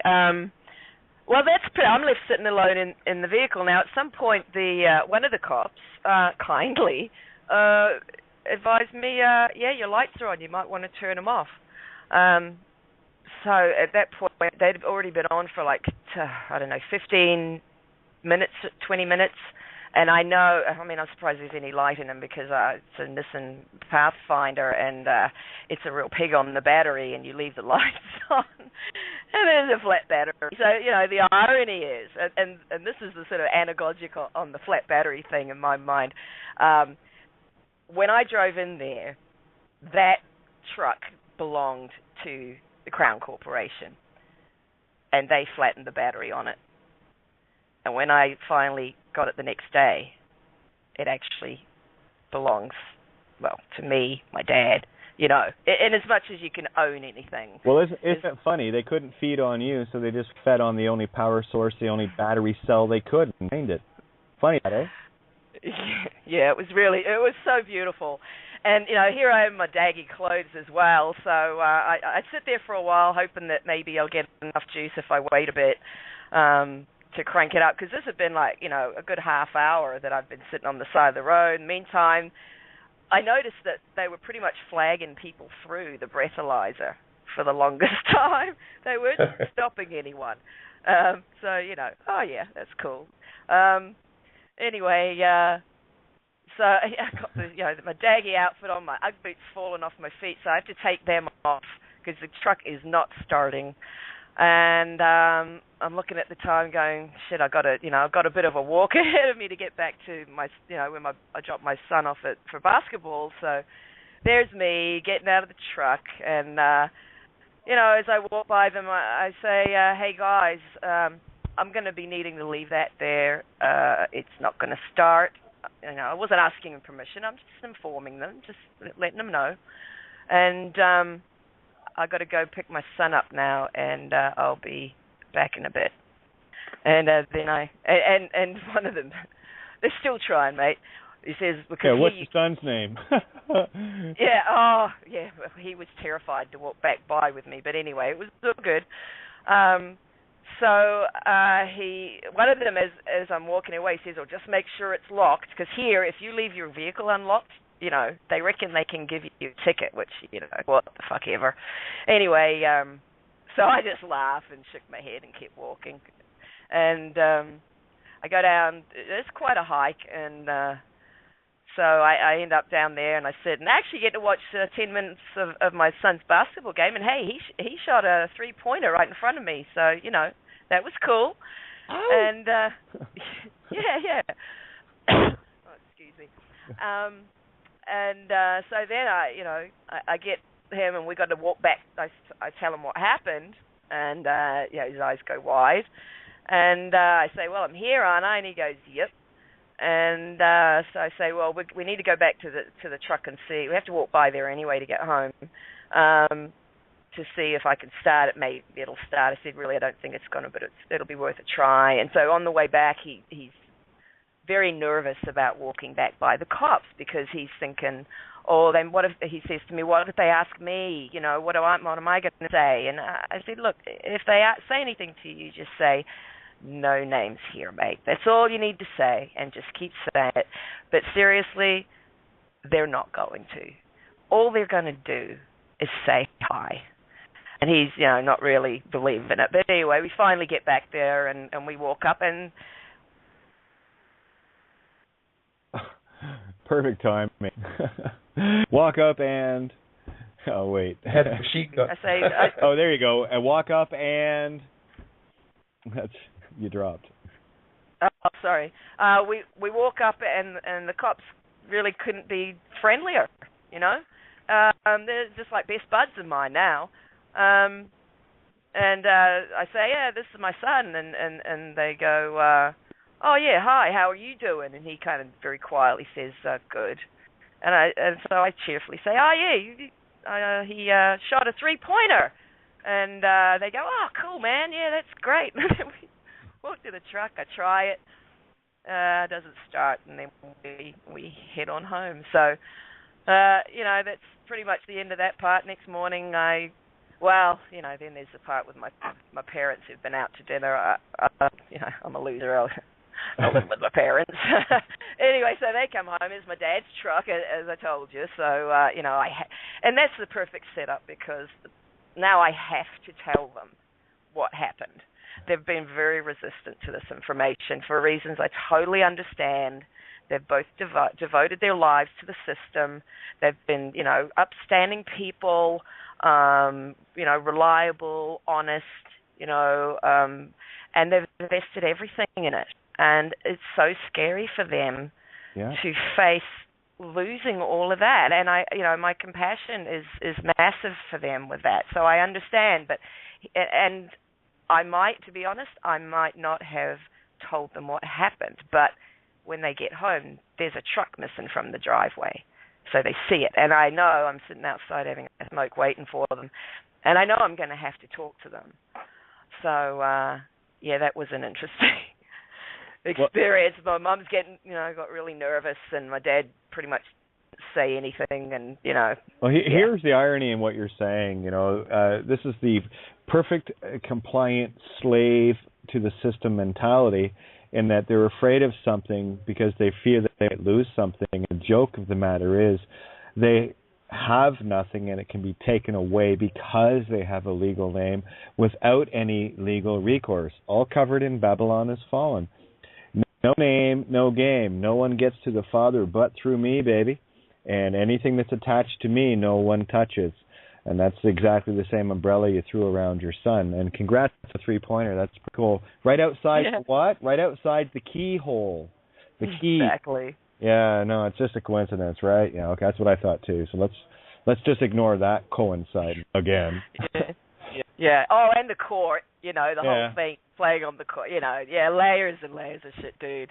I'm still trying to integrate all. It's just a laugh a minute, to be honest. The fractal starts going.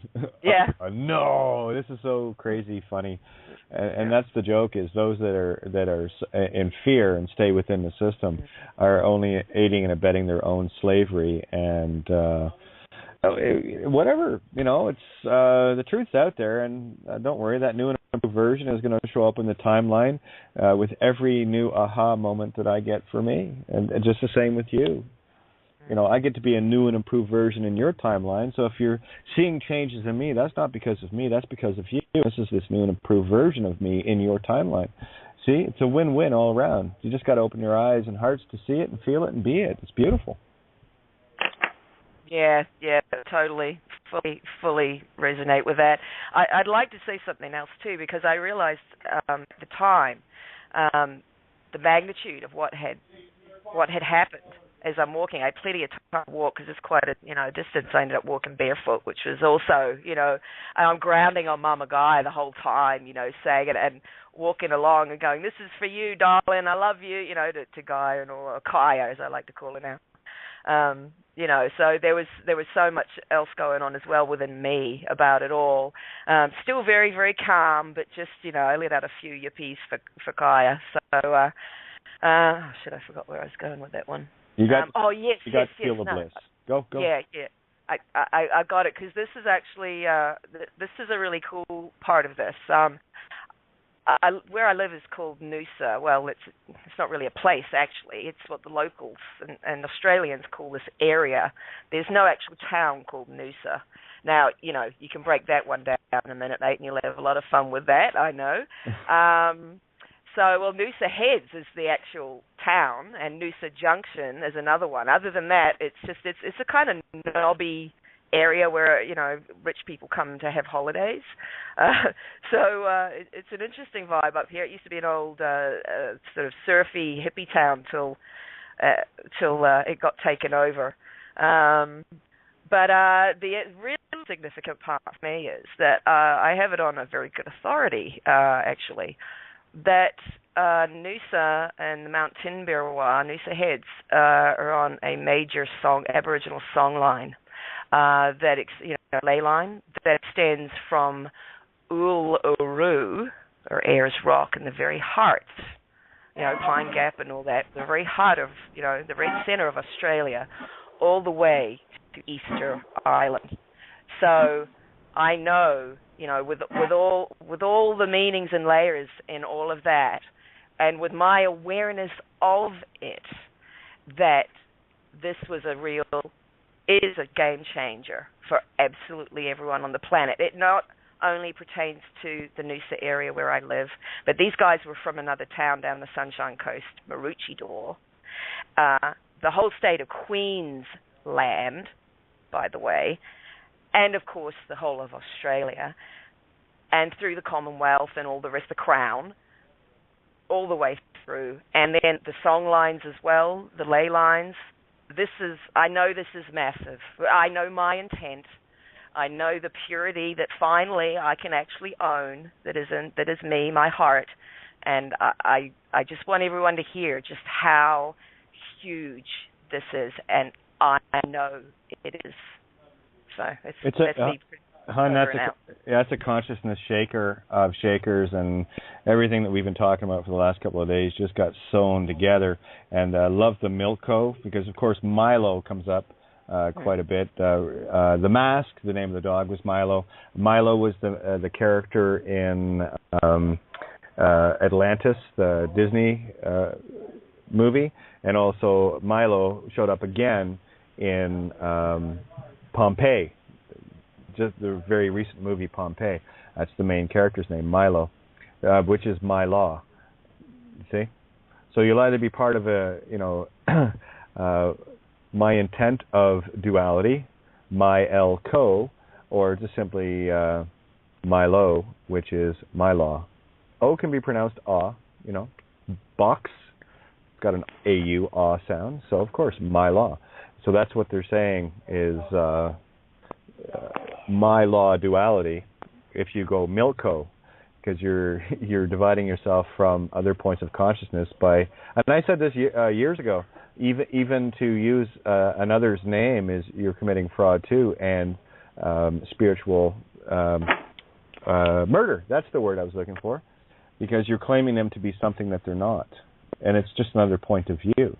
So we are one, boys and girls, and we're having a hell of a game figuring it back out so we can get home to ourselves and have this awesome DVD collection, if you will.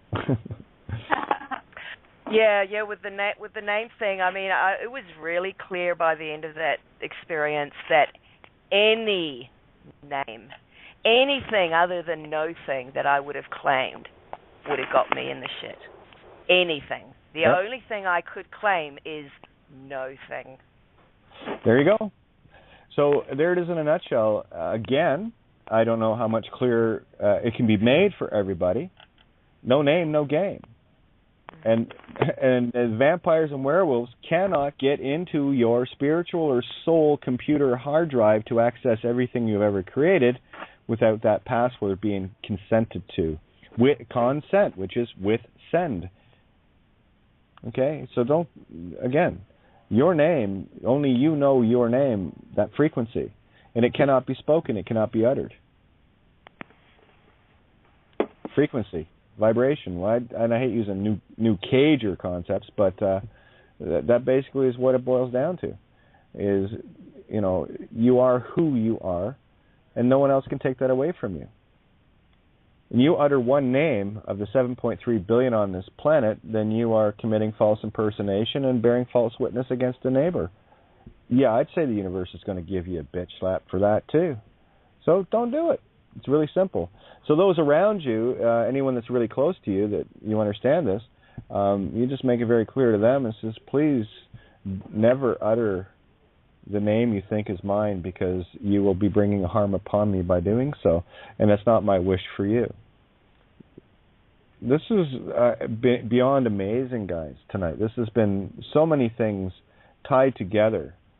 So thank you. And like I said, the table's open, guys. Somebody else jump in here and have a chit-chat with Kaz. And Kaz, I can't thank you enough, because I know it's a bit of a pain in the arse to get on Skype and what have you with the lags and whatnot, but thank you so much. And of course it is, perfect timing, and what a perfect tie-in to everything we're talking about. And the whole Mike thing is making more. This is to clarify what's going on with Mike and why do not set foot in these buildings again. Do not have any agreement with them at all. Basically, cut your losses and run. Not run, but you know what I'm saying.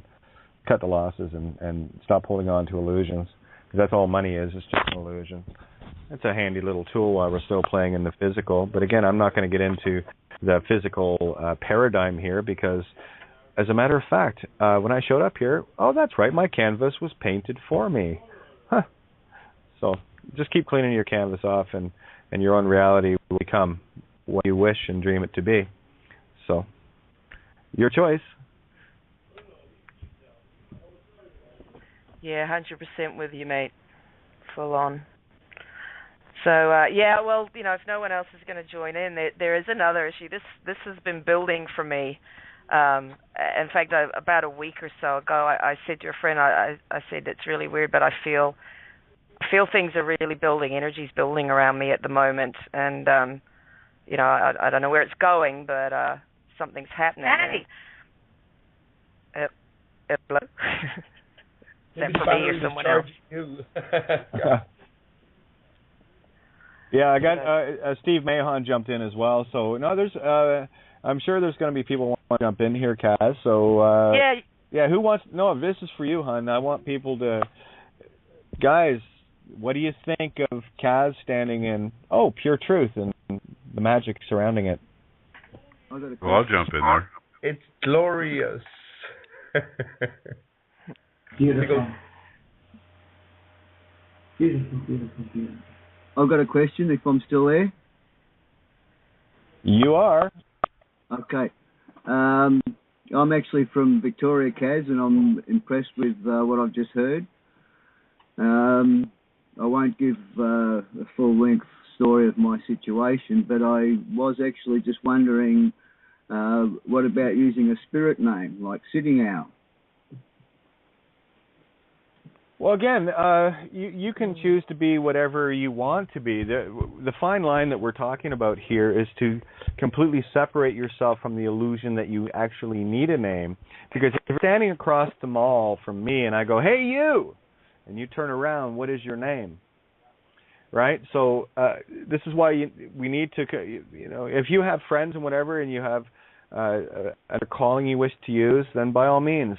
It's like, and I keep telling people, Kate, Renee, that's just a GPS to locate this particular frequency. It's not my name. It's just a way to find me that lives in the living essence inside this meat stick. Okay? It's not a name. I don't have a name.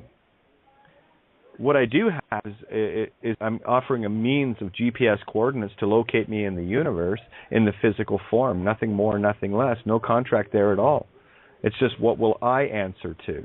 But I won't swear to anything, because A before a word means not or no as a prefix, and infinitely mine. So this is my infinite no swear. I will not swear to anything. That's why I will answer you, because I'm not swearing to anything. So this is, again, it all shows up in the phonics. By all means, call yourself whatever you wish. The important thing here is to get the difference, and how important it is that you must completely move outside of this name altogether to get the clarity of the concept. The name that Mom and Dad gave you is yours. Unfortunately, because of all the bullshit and the fraud within the system, all the assumption and presumption is well in place until we figure this out, and it's already figured out. And those of us that are on this side of it know full well what this involves. And there's another prime example. And of course, they had to stop sending cops over because they're expensive robots to reprogram. Now they have all sorts of questions. Good luck. Yeah, I can you hear me? Because I think I'm talking over you. I'm sorry. You keep cutting out, and I'm not sure if it's silence or I'm lagging again. It's horrible. Pain in the butt.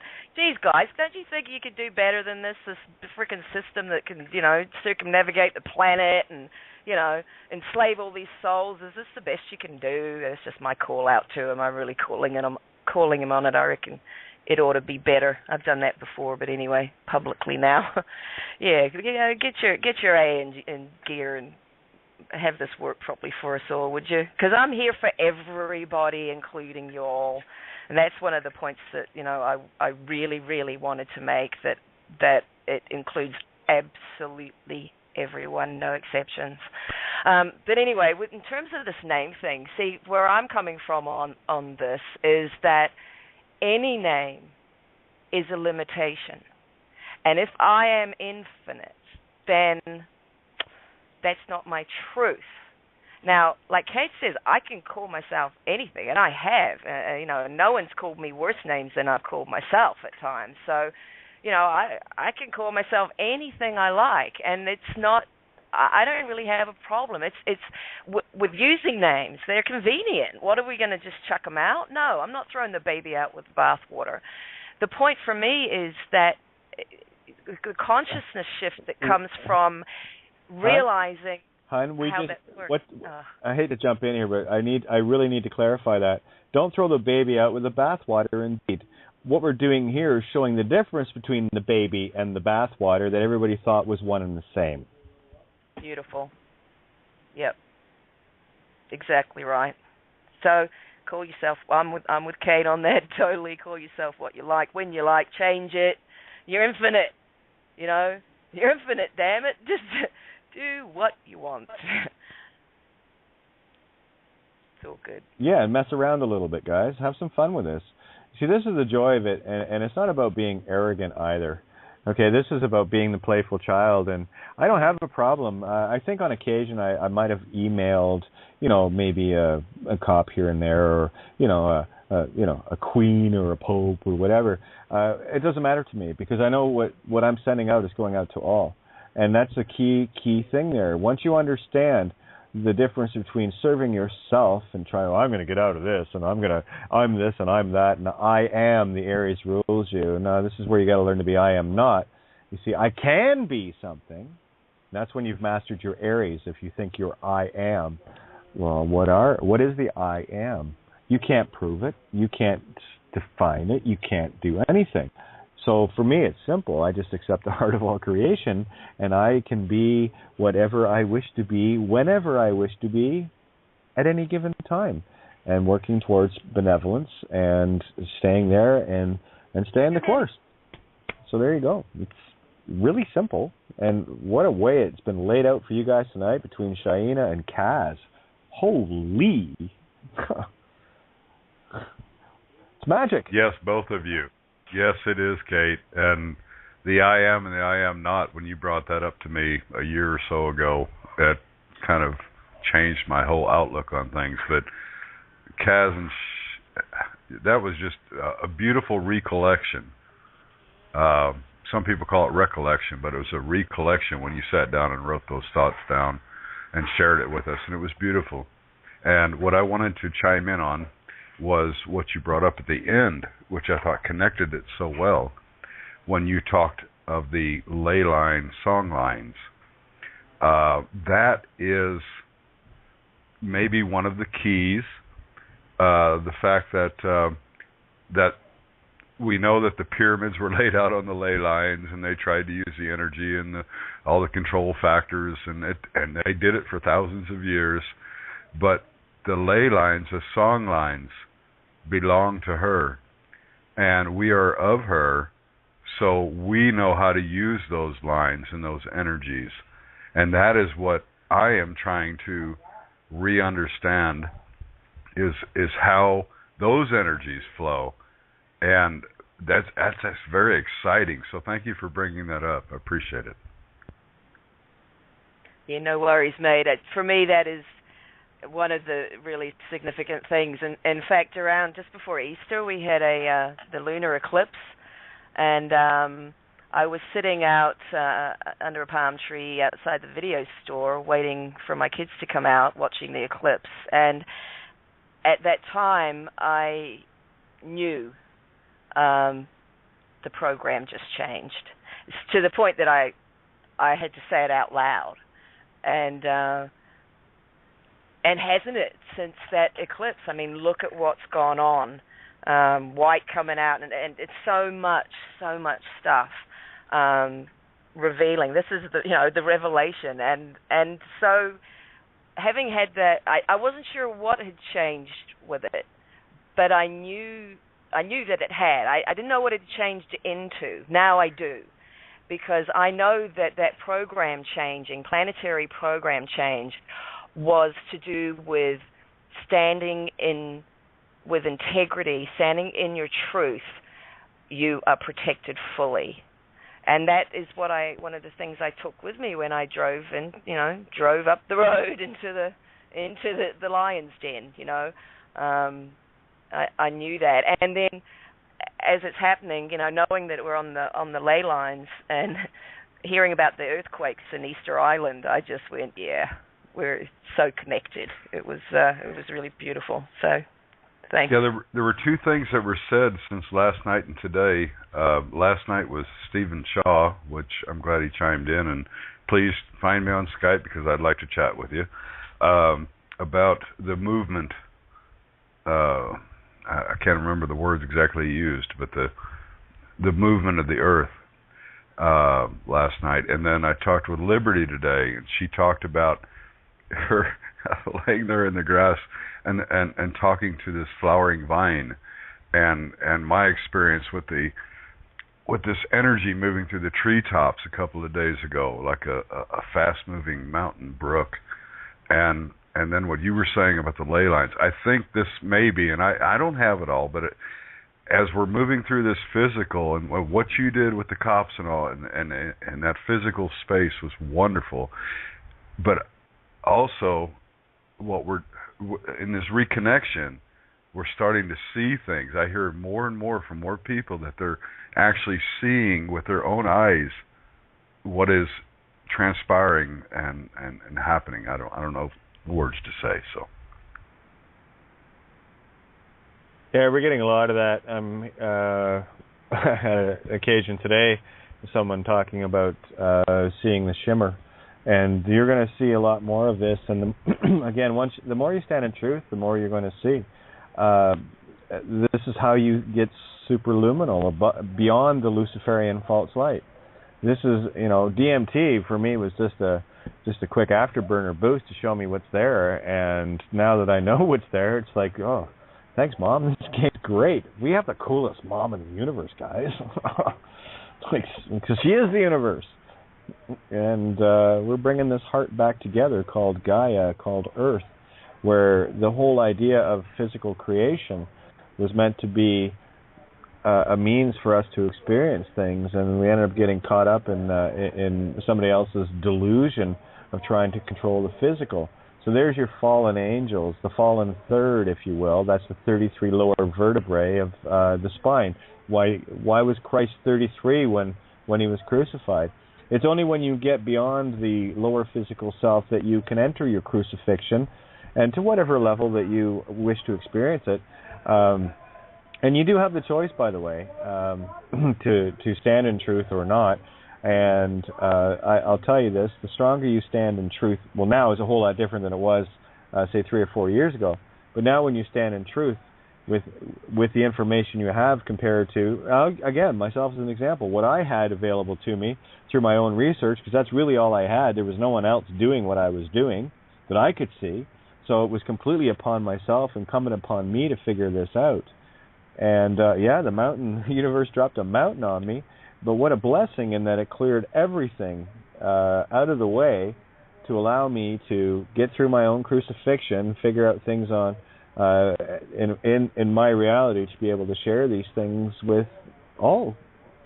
And I don't know, I think it turned out to be a pretty good thing. What do you guys think? Just saying. Beautiful. Absolutely. The shimmer is the thing that, and that's just a word I know, but when I picture a shimmer, I think about these video productions you see, and where they do these avatar things and all this crap. Well, and I think about where do we go from the next step? Where do I want to go with the next step? And the shimmer is where the creation is. And a couple of years ago, I started seeing these stardust light things in the above the pastures as I was mowing and things like that, and now it's just, that's what it is. It's a shimmer. There's the back to the Matrix movie, I guess, and watch it start to break down when you realize that the reality that you see is a shimmer, and you can change and warp it and see it in such beautiful magic without the distortion.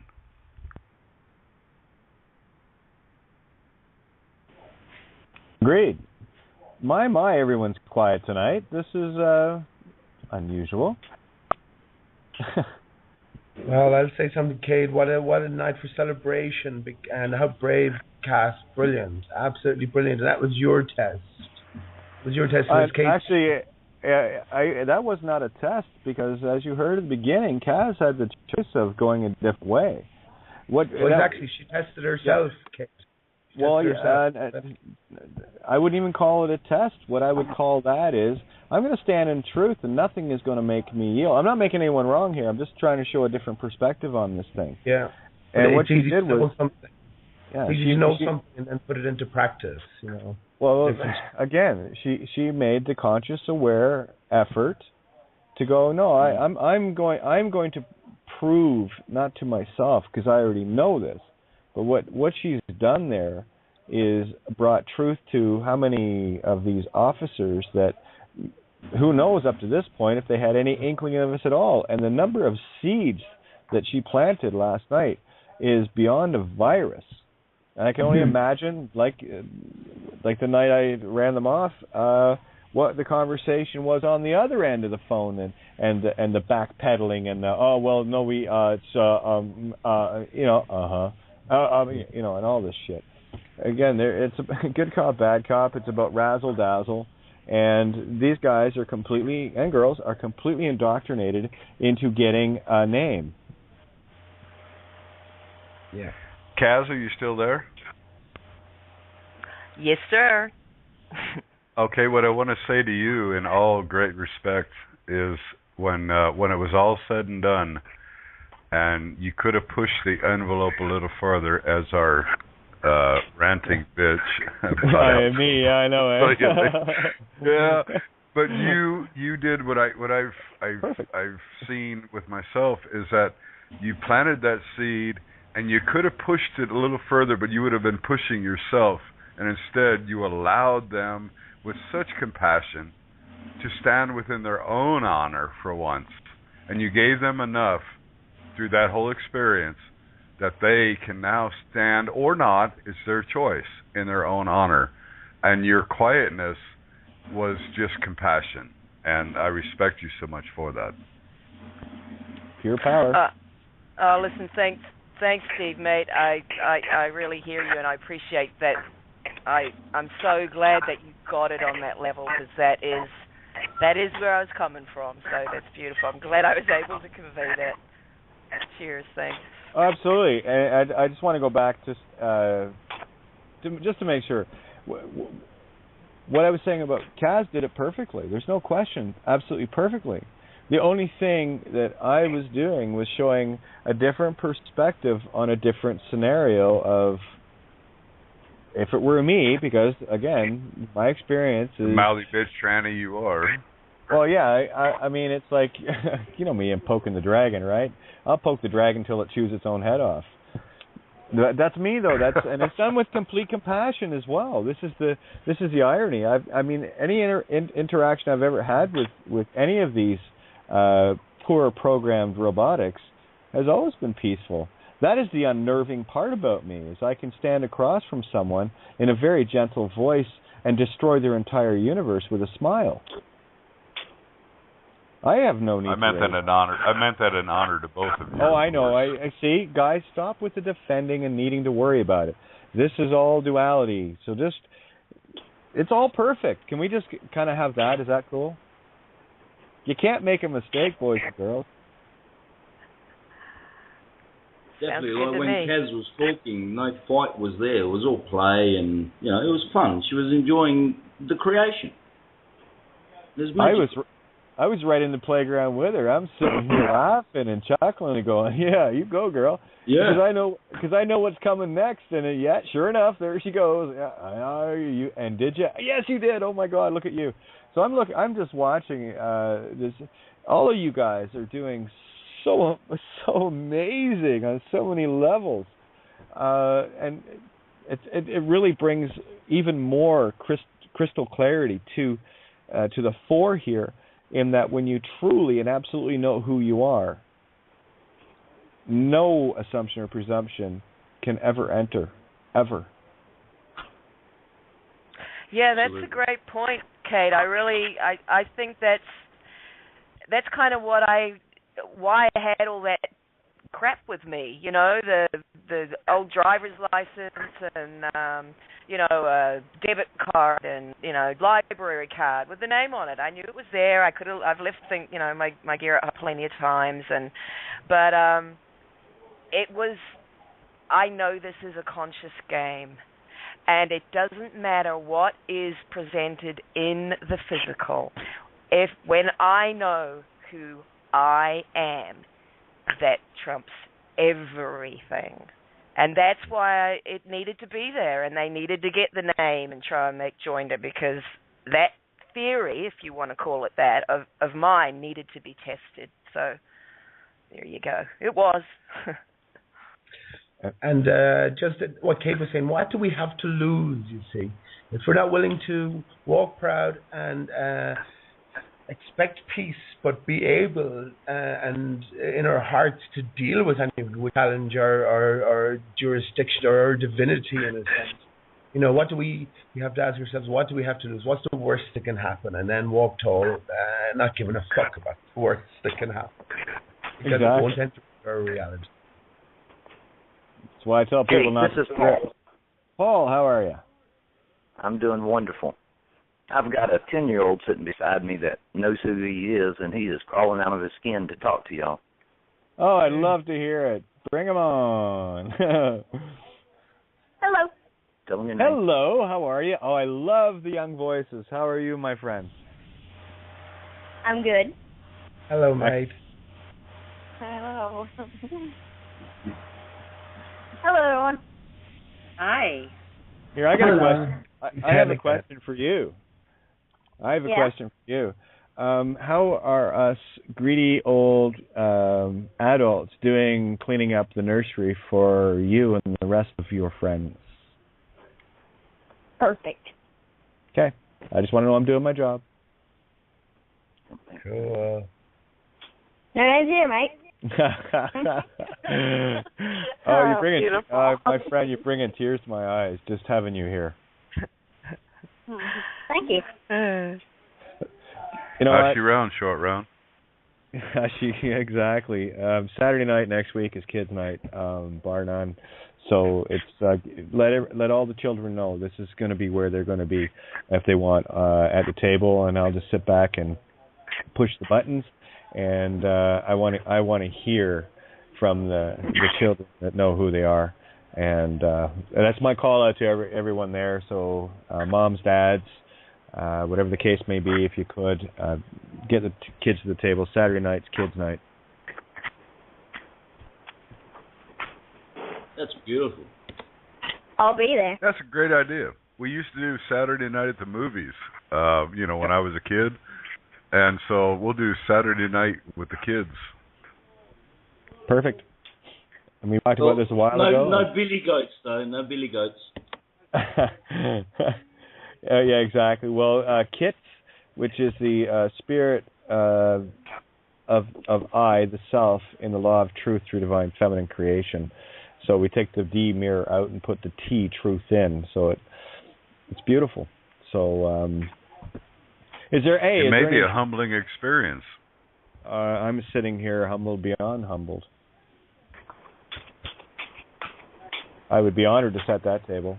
Of all the tables I've ever set, that would be the one that would honor me the most, to have the children speaking. That's going to be world-changing. Mm-hmm.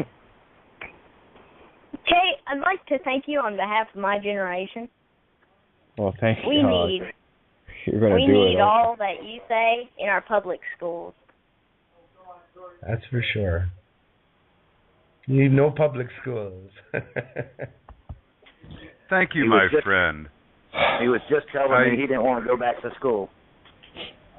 Well, I remember when I was 10 years old, and I remember what I went through in the schools, and that was long before your time, and those of us that have struggled through this, it is such an elation to hear you say that, my friend, to have it within yourself so much more than I had when I was 10. What you guys did today, which is beyond beautiful.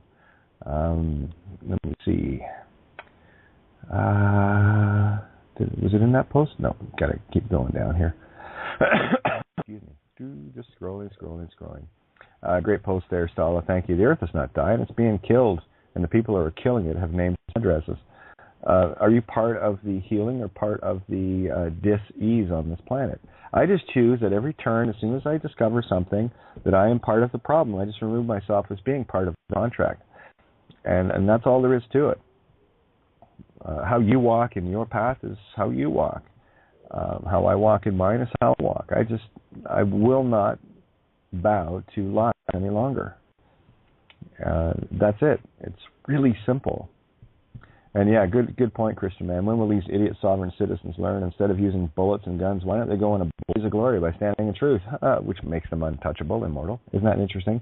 And let creation deal with these Satanists. Absolutely. And we're at a point right now where the system is absolutely shit scared, because they know soul is forfeit for those that are partaking in it. Those that are dealing it out and grabbing people, especially those that know who they are. But there's the final test for you. What is the one thread holding you? And I will recommend and highly advise anyone that claims to know who they are, if there is anything regarding court, do not go. And if you do, well then, if it's a fine or something else, then you just better pay it up and get the hell out of there. Because I'm telling you right now, you challenge any of these monkeys, the last layer has been peeled. That is a festering, wide open sore right now. And well, that's what contempt is. It's for tempting. It's that simple, guys. We're past the, is it your intention to aid and abet and commit fraud and entice me into slavery, with the United States District Attorney turning around and answering, Steve, yes. Bye. And that was the piece of the puzzle right there. That's what I do. I watch everything as it happens around me. The universe delivers everything I need as the proofs of what we're talking about. So yeah, that's. I don't know about you, but a district attorney in the U.S. I don't care where you are in the world. Everything is Crown Corpse. If it's registered, it's Crown Corpse. It goes back to the bar or City of London Square Mile. The one part that I haven't covered much of lately, but I just want to keep people in mind that the commerce contract is involved in the Uniform Commercial Code, the UCC, and the spiritual part of it is hidden in the UPU, which is Universal Postal Union. And now look at the word postal. Pose, spirit seed, stall, to slow down or hinder. So that's the universal spirit seed slowing down an ion or one ion, right? So play fast on this stuff and get your crayons out and start busting words apart to see alternate meanings. Let me see. Still scrolling down for this. No, I think I went too far.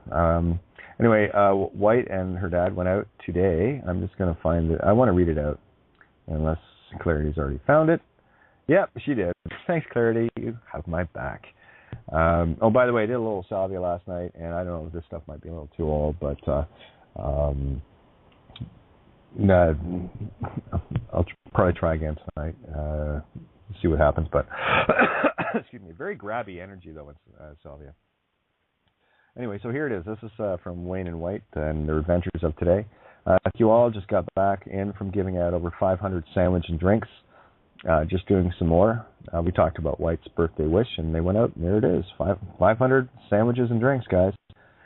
Just doing some more, unless you go out and look at yourself, you just went to all the homeless people that are out there. So thanks, Kat, for the wake-up call. Love to all of you. Well, thanks for standing in truth. That's exactly what it is. Just got back. What a long day, and a good day, but a long day, and some of the stories are so sad you just got to put them to one side and just listen to them. Some got it when they read Kate's docs, and the feeling you get when you know you've just helped someone. Wow and pow, what a feeling. Thank you, Kat. Thank you. Well, thank you, guys. I mean, this is you know, these words are meaningless without putting them into practice, into action, okay? And it's a very, very simple thing. Every benevolent action you put forth, well, is one on you. It's better than a malevolent one, right? So if you want to tip the scales of just ice, then be known by your actions as being good. So thank you again, Clarity, for that. Love it. Much appreciated. And I'm going to scroll on here. Yeah, thank you, Jim. Exactly. There's yeah, people just honestly can't handle the truth of some of the things I share. Again, just another prime example of why people, you know, for whatever reason, love to hate me. And that's okay. I don't care. Whatever it takes.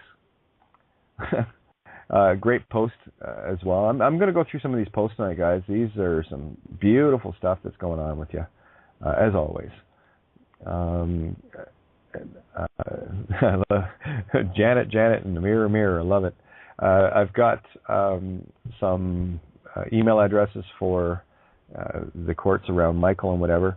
For me, simply, I'm just going to put together a little something to just let these guys know that their souls are forfeit. And until they stand in truth, they get to visit the underworld and see what they think of. You're listening to Kate of Gaia on Critical Mass Radio. The game is up. Now it's our turn.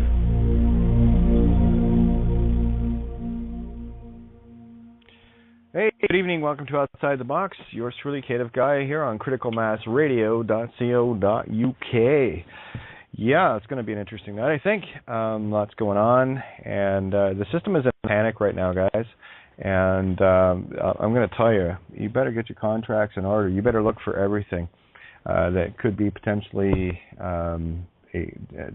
assumed or presumed, because if it can be assumed or presumed, well, there's something still connecting a thread somewhere. And this is critically important. Again, this is something you take upon yourself. I have covered this in countless shows and some of the essays. I won't say countless essays, but these concepts have been shared very, very clearly, and still there is a great deal of apparent confusion as to what a potential contract is. Anything that you agree to is a contract.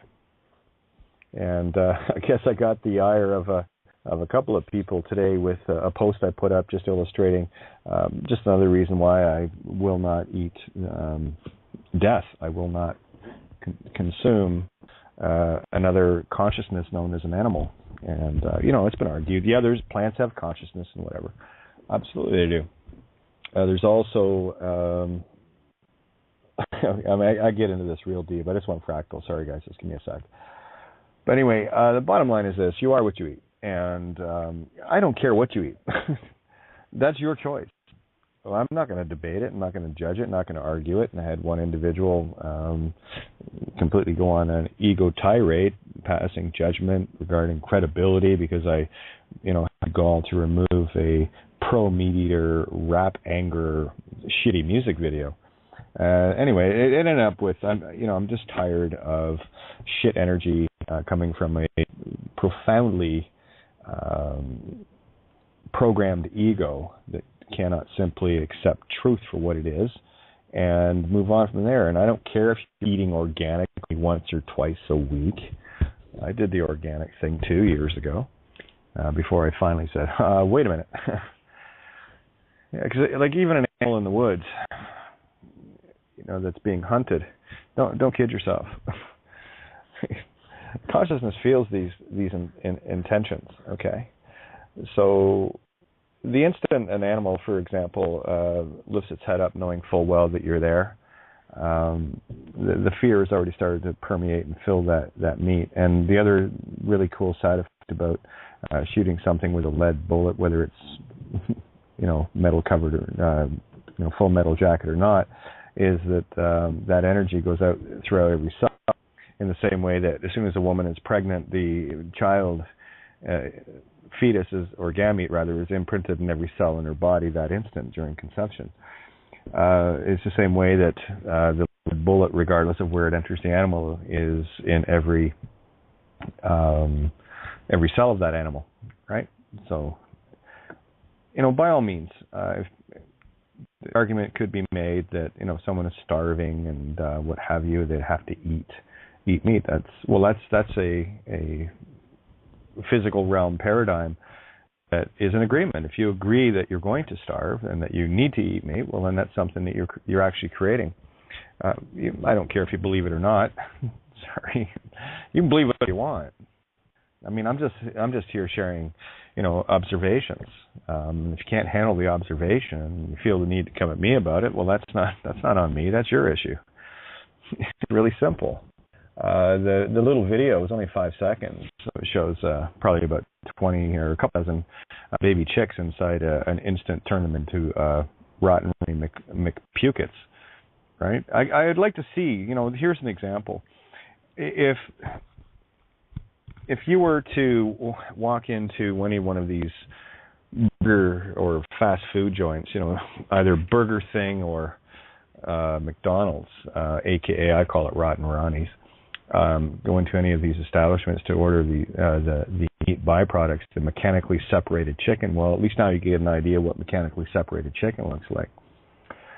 And could you imagine having that particular machine and you get to go over to the incubator to pick out I'm going to have the 9-piece McNugget Puke Fest, and then you have to go over and pick out 9 chicks, living, and then you get to pick them up, you get to put them in a little grinder, and you hear them chirping just before the grinding in the machine goes on and obliterates them into pulp.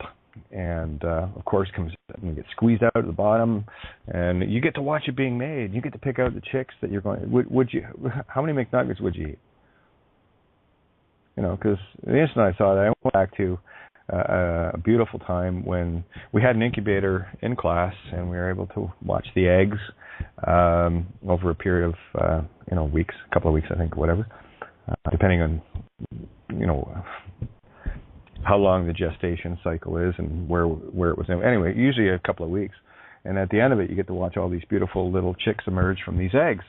And then you hear the chirping in class and everything else. And it was a beautiful thing to behold. It was like watching life spring forth from these eggs.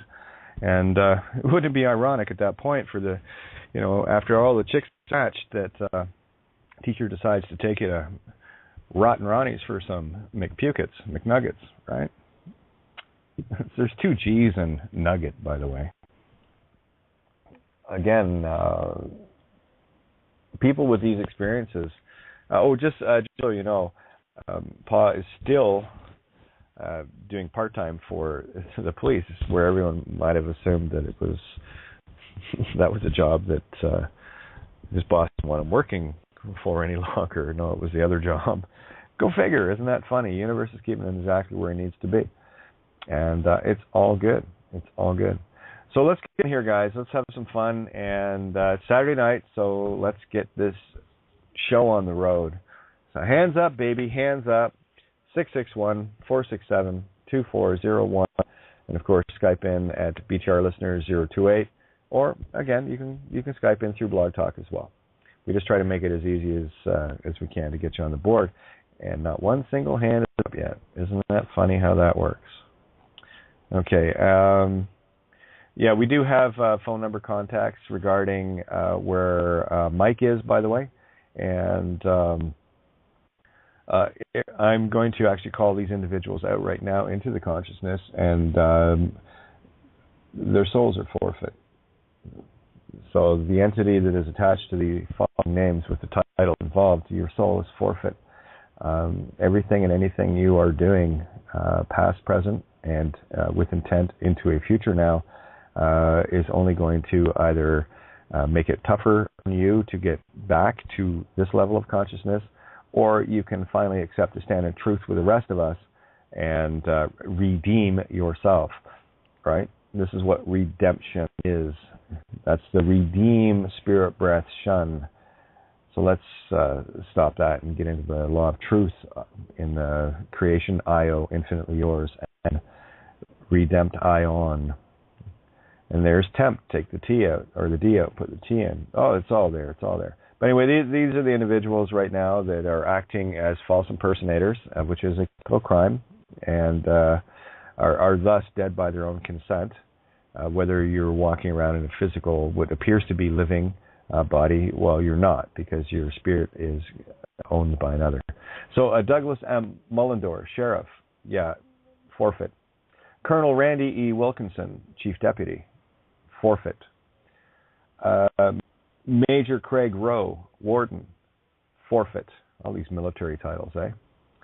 Detention Duty Officer, Shift Commander, and anyone who acts in that office from this point forward and all points back, forfeit. And these are all answering services. But you can leave messages. So there you go. Yes, I did love this story about that sinking feeling. A brand new $10 million yacht capsizes with 6 crew on board while being delivered to the owner. A newly built yacht was being delivered to its owner in Washington. There's Washington. Yeah, there you go. When capsized. 6, the hex. P, pull. Right? The spirit breath pull, the hex of the spirit breath pull, were on board when the boat keeled over. It looks like they got keel hauled. One had to be rescued from the bilge. That's the water in the bottom of the boat. Typically, that's where you may have a bilge for the toilet on the boat as well. So that's another not a nice place to be. I assure it's probably the other bilge. 2 were admitted to hospital with minor injuries. The yacht was purchased for at least $10 million. Gee, I wonder how many sandwiches that would have helped White distribute. Tilted as it was lowered, then capsized completely when it hit the water. So what that's saying is the anagogic of this is the old ship mind, commerce whore of Babylon. As soon as it hits water, truth, it sinks, it capsizes. Right. Done. The boat's builder will be responsible for the cost of the salvage. You are the builder of your own mind, and you will be responsible for the cost of the salve age. Mm-hmm. Yep. There is a price to pay. It's entirely up to you what price you want to pay and how much of your soul you are really willing to give up here. Okay, so we have Janet, Liberty, and Peter jumping in here. So let's get this show on the road, shall we, boys and girls? And let's get this planet just a rocking with some positive, beautiful, let's get it doneness. Fair? Fair enough, Kate. Yeah. Very fair. Yeah. Hello, all. Hi, Peter. Hi, Kate. Hi, Liberty. Hi, Kate. Hi, Kate. Hi, Janet and Pete. Peter. Yep. Peter. Hello, hello. How about laughter and a big smile, for we are here right now. Woohoo! Yep. Isn't it funny how we're always here right now? Have you noticed that lately? Oh, it's beautiful. Well, Go ahead. Go ahead, Liberty. I listened to Max Egan today, and boy, it was a real wake-up call for me to discover. Oh, by the way, I'm totally feeling great today. No pain in my body anywhere, so the butterfly is merging. Oh, is that me? There's a little bit of wind. Just turn out of it and it'll be fine. Okay, I'm not in the wind. I'm inside. Oh, well, someone was in the wind or had a fan. That's okay. That's good. Then you got ghosts, Liberty. Probably here. Yeah. Oh, okay. Anyways, and he mentioned that anybody who actually totally destroyed all of their ID was a real idiot. And there have been moments that I have thought that because I did do that. Remember, you're in Middle Earth here, right? You have a choice, heaven or hell. Bring it here. What are you bringing here? Right? Now imagine if we're all raised as children to never eat another animal. Look how duped we are in our canvas being painted for us. You know, at the first instance that we as children could eat, that's when there's some sausage, there's some hot dog, there's some chicken, there's some this, and before we know it, we're just doing it out of habit. It's not an aware, conscious decision. If you want to see an example of that coming to reality, have a look at the last Mimsy and the little girl when she's eating a burger, and they're talking about cows and whatever, and the brother says, well, you're eating one, and she just spits it out in that realization. And every burger, by the way, just so you know, has the potential of over 1,000 cattle in it. Yeah, so what are you eating? Mm-hmm. Again, I don't want to rant on about this death eating stuff, but again, it's just you are what you eat. Anything that is killed for food, I assure you, is going to have some sense of fear. So, to whatever level you want to consume fear, that's your call. But you are going to be consuming fear. That's a fact, right? God, I hate to destroy things for people. I know y'all love guys. Man, I loved pub grub. I loved all these things.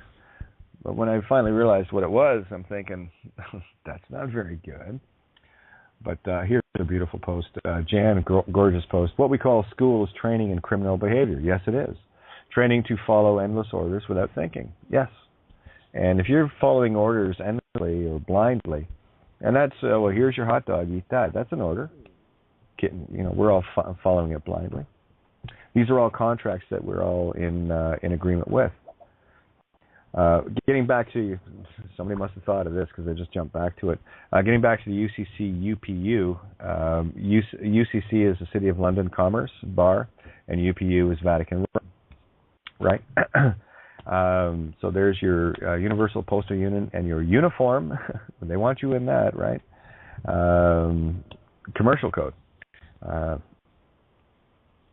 Make sure you get, when you're thinking about all the strings that may be attached to you, the string could be as simple as still having a mailbox, still having a spiritual contract with someone that is in the system that can point you out. If you have an address or whatever, it can be deemed, assumed, and presumed. It's that simple. Any assumption or presumption will have you owned, lock, stock, and barrel. Sounds a lot more complicated than it is. Like there's all this big deal about it, but not really. Once you really get the full concept of it, for me, it's just I did the scythe over it all, saying anything that I was doing, because it's all fraud, guys. Remember that. So it's all null and void once you have this reality. Anything that I was doing in partaking in that fraud is null and void. No strings attached. I don't care what way the string was attached. It's cut. It's done. That's because I know who I am. Ponder that.